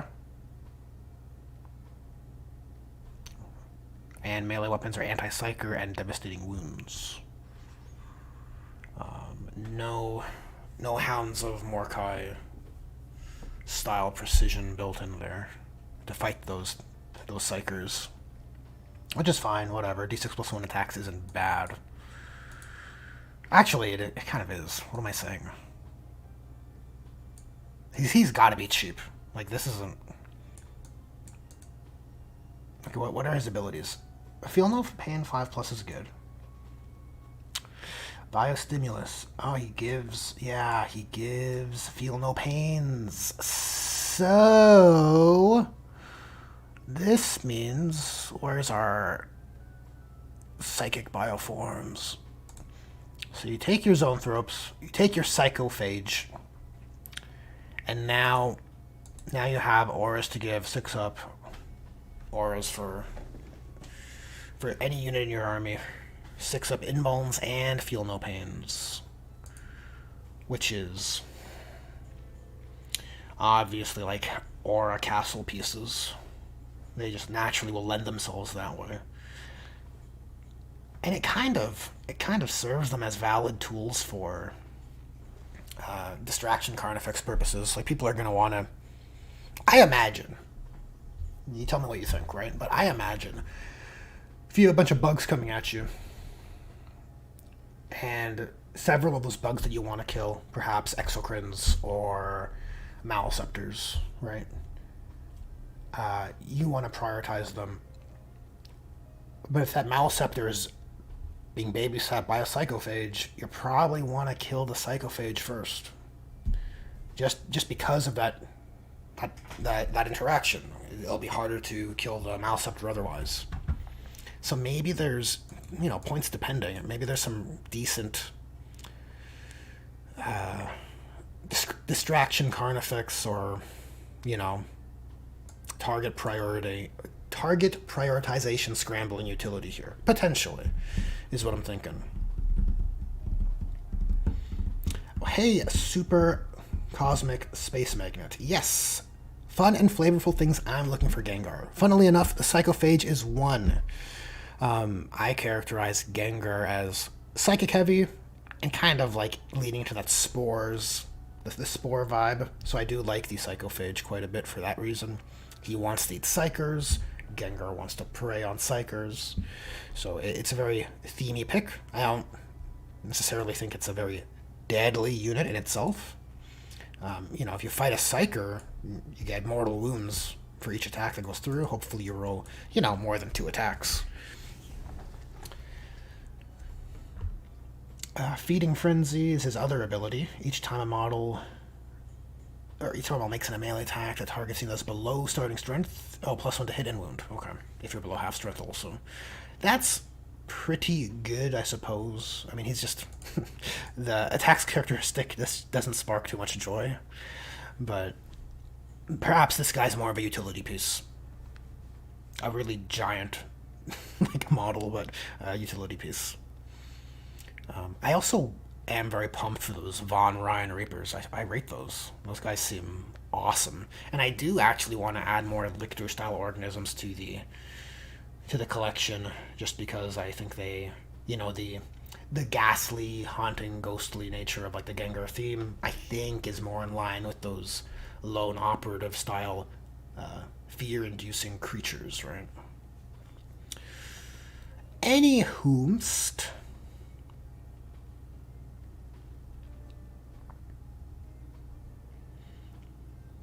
Yes, Relas, absolutely. You can't just hide the Psychophage, right? He is not a, what is the term now? Towering? You just obscure him from sight, and then everything else around him gets buffed. He's got a big base. Terrain dependent. I don't know, it's a rad model too. And I kind of wanted more feeder organisms added to the range, so I'm happy to see it. Even if it's not like the most OP thing out there. Haru specs. This is another model you just never see. 8, T11, 3, 14, 8, 4. Okay. Yep. Sort of in line with the Exocrine, I would presume, right? I mean, they're the same model. Okay. A little tougher. Also quicker, right? No. Anyways, what is Haru-chan saying? Ranged weapons. Grasping Tongue. Precision. Oh, this is cool. This is fun. This is a fun little ability right there. You just want to reach out and eat something. See that character in your unit? And you just grab him and you eat him. if you roll the damage, right? But, you know, possibility. 7 damage, I mean, it's not... You know, weak characters are what? 4? 4 wounds? Like a weak Guardsman character or Eldar character?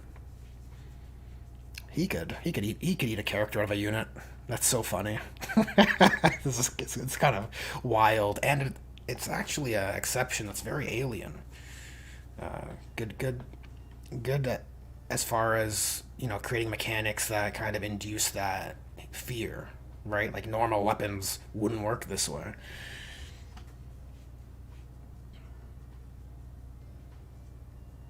High feet Liechtenstein? Maybe not. I think I've committed pretty hard to the Gengar theme. Okay, so he is a Yoshi. Super Cosmic Space Magnet. I like that reference. Okay, Ravenous Maw. So 14 attacks normally. Oh man, this guy seems very good just by a volume alone. Like, right? I mean, comparatively. And fair enough. You don't want to create units that are just redundant, right? So I understand the lackluster attack profile here. The units have different purposes and they bring different things to the table, literally. Which is good. But yeah, 14 attacks and 4 extra with like higher strength, more AP, bigger damage potential. Pretty good. Okay, Grizzly Spectacle rather than healing. Instead, he forces Battle Shock on a unit which is destroyed, or sorry, a unit on nearby units. If he destroys a unit, which is pretty cool. And he has the attacks to kill a squad, right? That's not bad at all.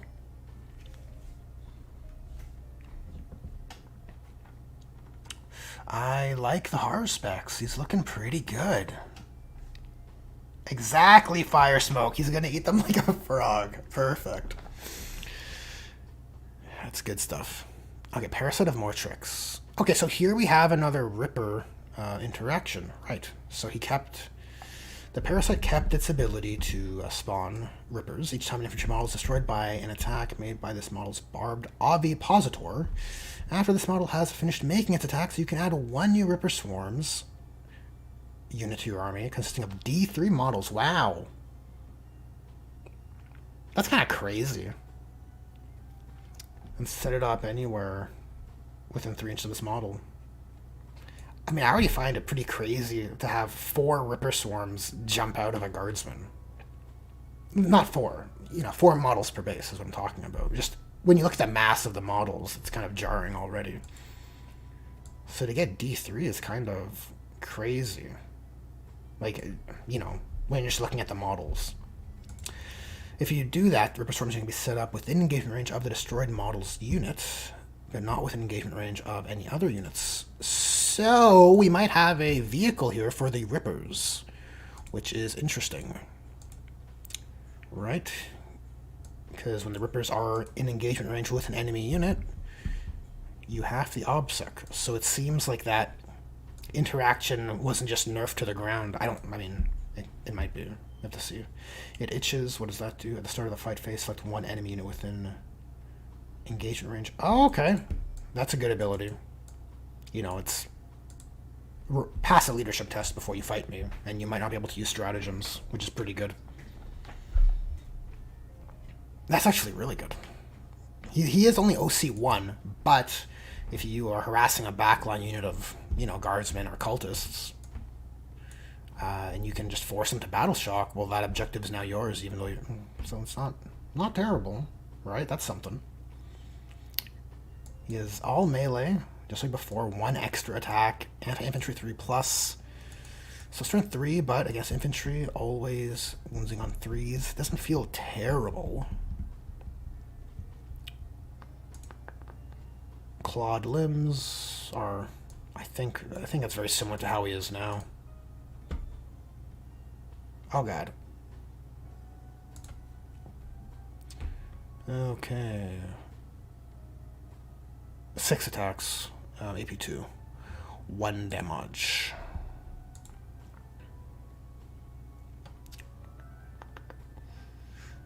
Yeah, because I built one of these guys because I was kind of jonesing for a new Tyranid model, but yeah, it doesn't feel bad. He's got, okay, lone operative and stealth also helps. Almost missed that. Yeah, so he can still live the dream as a creepy assassin just lurking in the outskirts. Can't shoot him if you're within 12. Oh, that's good for rapid ingress. Very good for rapid ingress. That's such an asshole. That's such an asshole move, though. Right? Am I missing something? Enemy makes their movement. They cannot move, and then now they can't shoot at him because you set him up with outside of 12, and he moves 12. I think he moves way less now, also, but I think for the purpose of what I'm talking about, who cares? Right? Move 12, charge, and now you're... That's dread evoking. That kind of shit. That's the kind of design space that 10th kind of is opening up, which I think is a really good thing. Like, I'm all for the flipping the table of 9th. Okay. Gargoyles.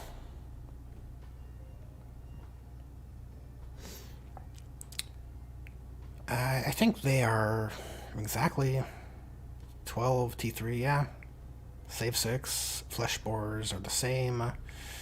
Blinding Venom in your shooting phase. If this unit has shot, if it's not within range of enemy units, it can make a normal move. Oh, okay. If it does, it cannot charge. That's kind of cool. That's not nothing.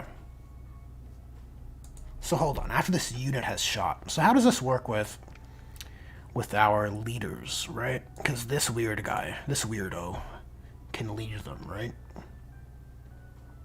Yeah, he can lead gargoyles, and he's an alpha warrior, so he can give sustained hits to models in a unit he's leading, which would be gargoyles, even though they're not warriors, but whatever. So he gives them sustained hits 1, which doesn't give you any value if you're shooting infantry and you chose that adaptation, but... You know, hitting on 4s, how many do you have in a unit? 10, 20? I mean, move, shoot, move isn't... I don't want to say it's not nothing.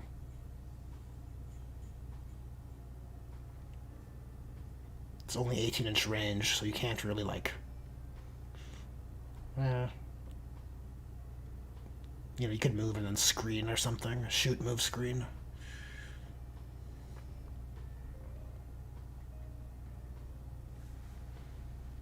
Thank you, Kings of Yore, for the clarification. Much appreciated.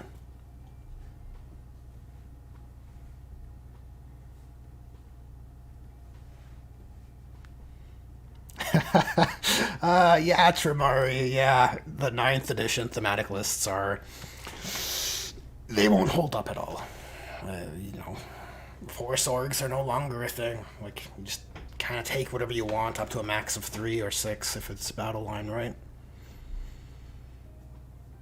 Yeah, but the themes never die, right?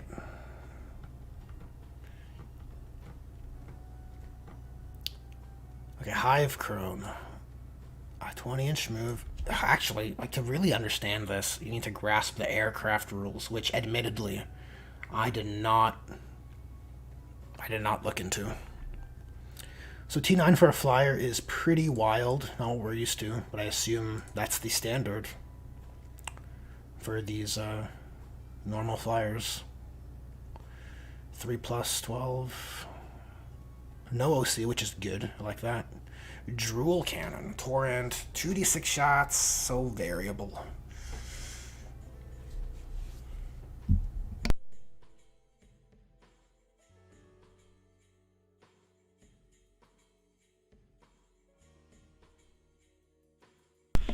Sorry about that.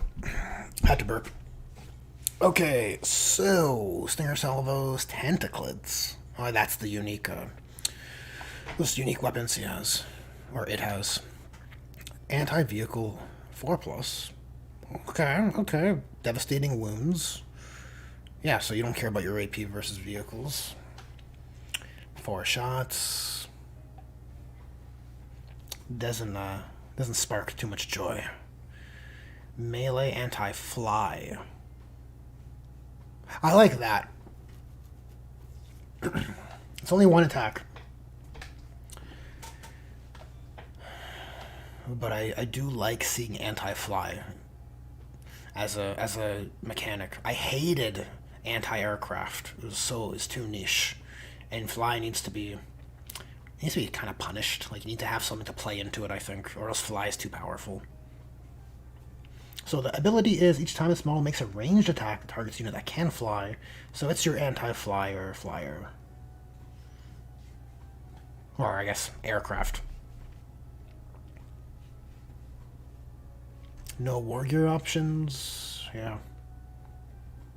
A thorax spur. Wait. Oh, yeah, okay, that's the... Okay. Okay. Okay. Harpies. My harpies. Same movement. What do we got here? 20. 3 plus. Yeah, same.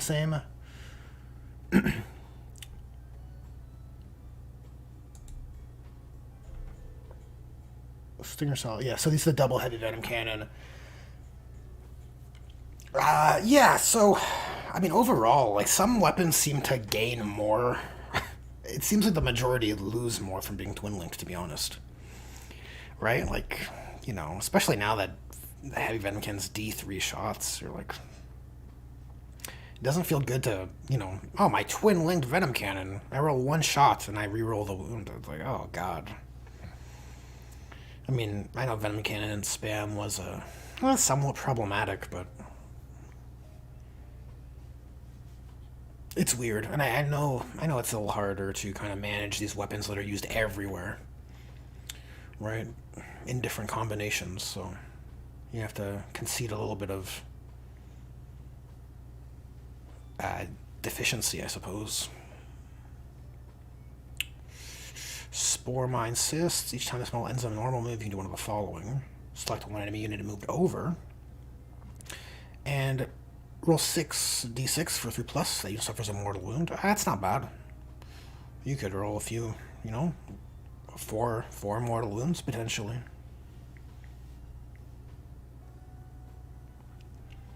And add a new Spore Mine unit containing D3 models within 6 inches of this model and more than 9 inches horizontally away from enemy units. So, you know, more Spore Mine. We need to start looking at Spore Mines. And we're close. We're almost done.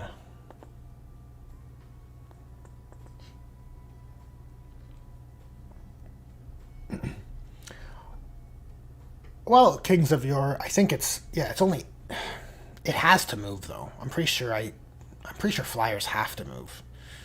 That's the situation with them.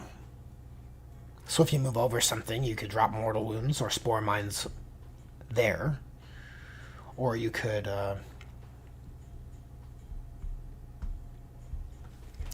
drop them somewhere, you know, if you don't move over anything, you just drop some spore mines and, you know, you have some models on the board now, you can maybe move towards something, play some mind games with, maybe. But this is interesting, right? So you drop them after you've moved.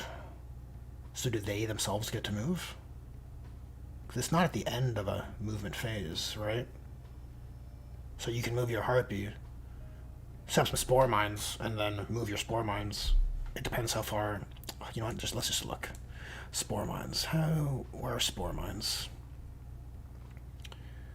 Okay, they move 4, and they explode within 3s. But you can advance them, right? But then you'd have to roll to do mortal wounds, and then you're already rolling to do mortal wounds with the... You're already rolling to do mortal wounds. It doesn't make sense. I'm not sure. This is interesting, though. You cannot start or end an advance move within 6 inches of them. So if you're trying to really restrict... it's kind of interesting, right? If you're playing against some orcs and they wah, and you know they want to advance and charge, you could... It's kind of intriguing. It's like your movement's done. I'm going to deep strike some spore mines. No, you can't. I don't know. Spore mines have potential to really have awesome alien utility compared to other armies, just because other armies don't have as a similar kind of mechanism, or I guess unit type. And I really want that. I think Tyranids are better served when their alien elements can be, well, you know, better showcased. So that was the Harpy, right? Scything Wings, 4 attacks, 7 -1, 2 damage is fine. But it's an aircraft, right? Aircraft can't fight things on the ground, I don't think. So it's just for other things that fly. Or maybe even only other aircraft.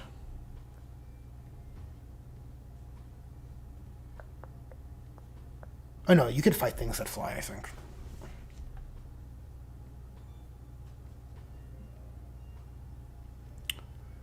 Sporecasters. Oh, only 2 Sporecasters, eh? Well, now we know what they have to add. They need to add more Sporecasters. Bring back the Malanthrope. So sad that went away in the Purge, the Forge World Purge recently. But whatever. Not here to talk about that. Venomthropes. 6-inch move, T5, 4+ save. Toxic Lashes, anti-infantry 2+, 5 attacks per base, and they're 3 to 6, right? Yeah. Yeah, AP 0, but anti-infantry 2+ isn't bad. Foul Spores. While a friendly Tyranid unit is within 6 inches of this unit, each time a range attack attacks that unit, you have the benefits of cover. In addition, while friendly Tyranid units excluding monsters are within 6 inches, they have stealth also. Wow. That's pretty awesome. I feel like they were only doing one of those things before.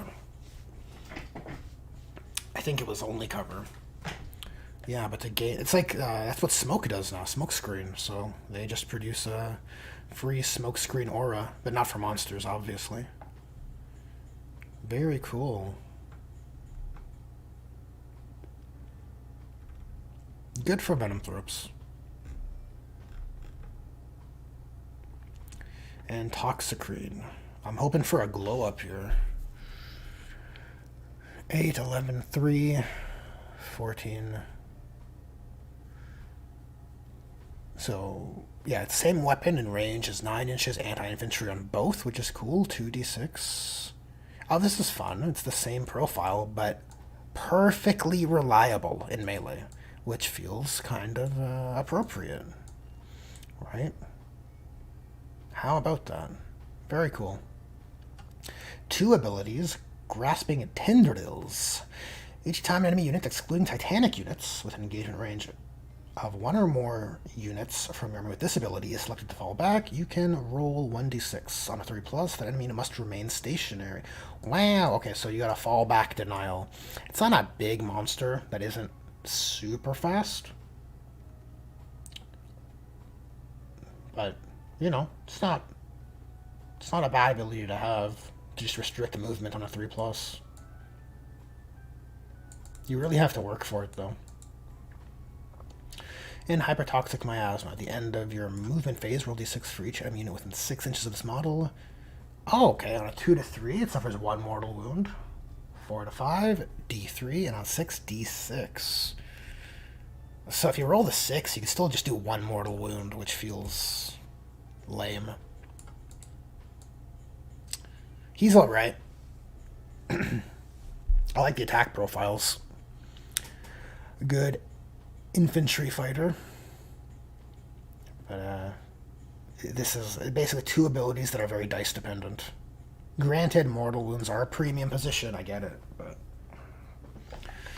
I don't know, whenever you have to roll to see if something works, to then roll to get the result of mortal wounds, it kind of sucks when it's not more reliable.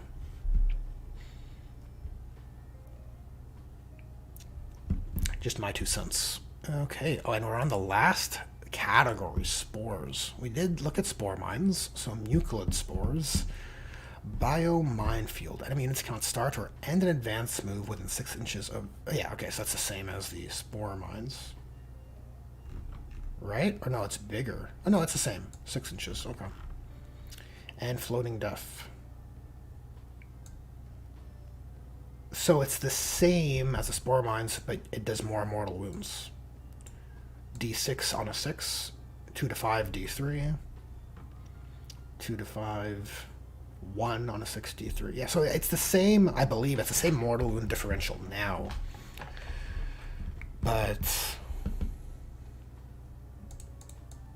it's kind of annoying the ability is named the same, but the text that you have to sift through is different. I have Floating Death. It does X. Well, I have Floating Death. It does Y. Like, you know. The appeal of data cards is that you could quickly glance to find out what you do. Nitpicks, but I think it's valid. Okay, Tyrannocyte is T9, 3. 3 up save, wounds 10, 8 plus, OC 2.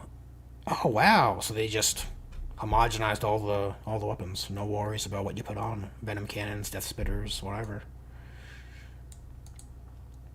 And they got some weird in-between profile, which is fine. Yeah, I'm actually fine with that. Whatever. It's not as offensive as the combi weapons, which are so weird. We'll probably talk about those tomorrow. Okay, Flensing Whips, 6 attacks, weapon skill 4, fine, whatever. Aerial City. This one will start the battle in reserves, but neither nor any units embarked within it are counted towards your limits. Placed on the maximum number of reserves you can start the battle with. This model can be set up in the reinforcement step of your first, second, or third movement phase, regardless of any mission rules. Okay, so there's our exception. Deep Strike, and arriving from reserves or strategic reserves must not be a normal, regular thing you can do on first turn.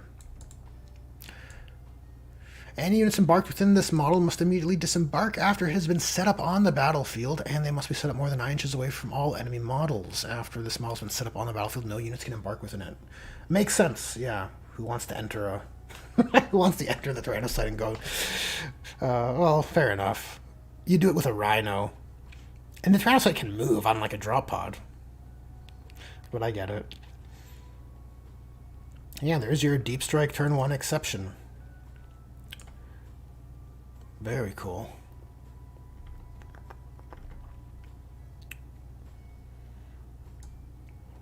This model transport capacity of 20 Tyranid infantry models, 1 monster, with a wounds characteristic of 12 or less, and each infantry model with a wounds characteristic of more than 1 takes up the space of 3. So you could put your 3 Biovores, or I guess Pyrovores, in there. And the Sporocyst, my beloved Sporocyst. T10, that's kind of good, 3 plus, 10 wounds. Ranged weapons, Hive defenses. Each time an enemy unit is set up or ends a normal advance or fallback move within range of this weapon, which is 24 inches. If that enemy unit is an eligible target, the bearer can shoot with this weapon at that unit as if it were your shooting phase. Wow, that's a pretty awesome ability. The bear can do so up to 4 times per phase. Wow. So, it feels to me very Hammerfall Bunker-esque. From what I recall. I've never seen that unit used, though.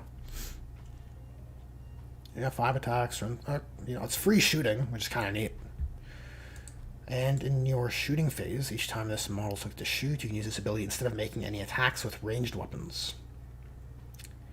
If it does, you can add a new Mucilid Spore containing 1 model to your army and set it up anywhere that is on a battlefield more than 18 inches from this model, but more than 9 inches horizontally away from all enemy units.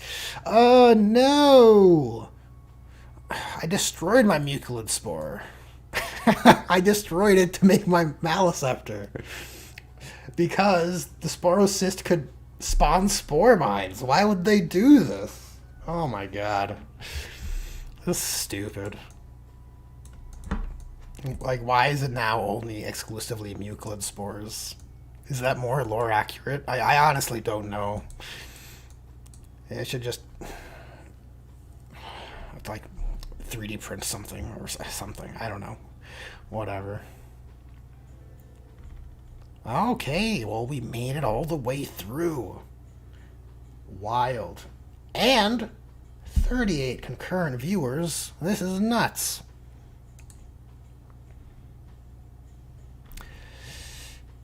What is the chat saying? The egg is up next. Egg. Nice. Fortifications playable? I don't know. It'll come down to points, really. The Sporocyst is cool in that you could use your seed mucolids ability and still not give up your shooting, because you get to shoot in the enemy phase. Which is kind of neat. You know, it's not one at the cost of the other.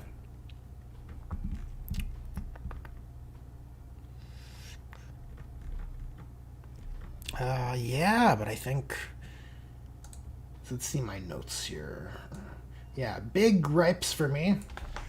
Tyranid Prime being gone just because he's boxed in as a squad. He's sold as a squad, so he's not really a character anymore. Kind of lines up with the Custodes Bannermen as well. This kind of unit formulation structure. It's just purely, it seems to me purely just because of how units are sold and packaged. But it's a bummer, because as I said, like, man, you create the system with, leaders. Characters can lead units. How cool. How narrative. You could have your cool characters rolling with their boys, you know? But then you take away the Tyranid Prime, you take away the Neurothrope as leaders. Kind of felt like a cool thing to flex. I don't know. I converted my Neurothrope, so I'm a bit biased, I suppose. And I'm pretty bummed out about the DACA Carnifex as well. That's not a personal gripe, though. I don't have one. It just seems like a missed opportunity. You make two versions of ranged and melee warriors, but not one for the Carnifex. Winners. What are the winners? Hive Tyrant seems really good. Maleceptor seems really good. Exocrine seems really good. I really like those leapers. Those Von Ryan leapers. Yeah, look at that. It's not the most horrific, terrifying profile, but it's the utility. The interaction on the enemy turn, which I really like.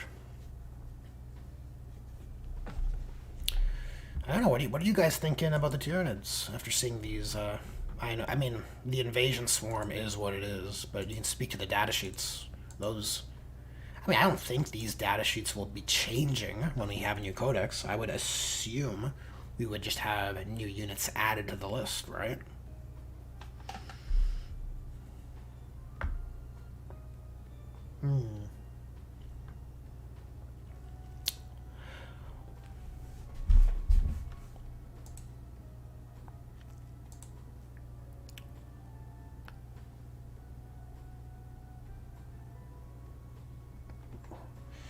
Rapid regen, adrenal surge, death frenzy, overrun, synaptic insight, endless swarm.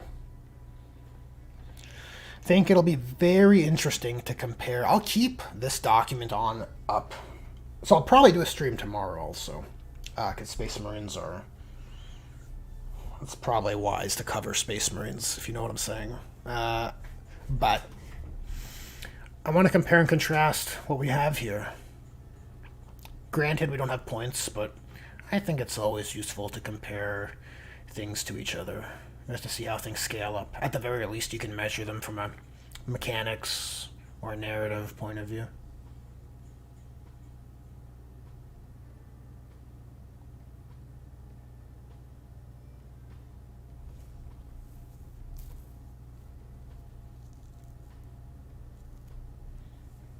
Okay. I see what you're saying, Darwining. I get you, man. All right, dudes. Well, I am probably going to wrap... Well, not probably. I am going to wrap this up now. Thank you. 37 viewers is like my top score for live streaming, which is pretty cool. I'll probably stream again tomorrow, and hopefully have a Space Marine document tabbed up.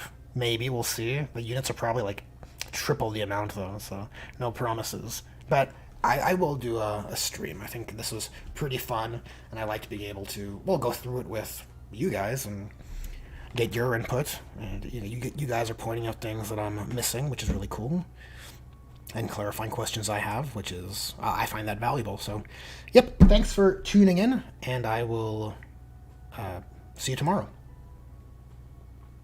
Bye.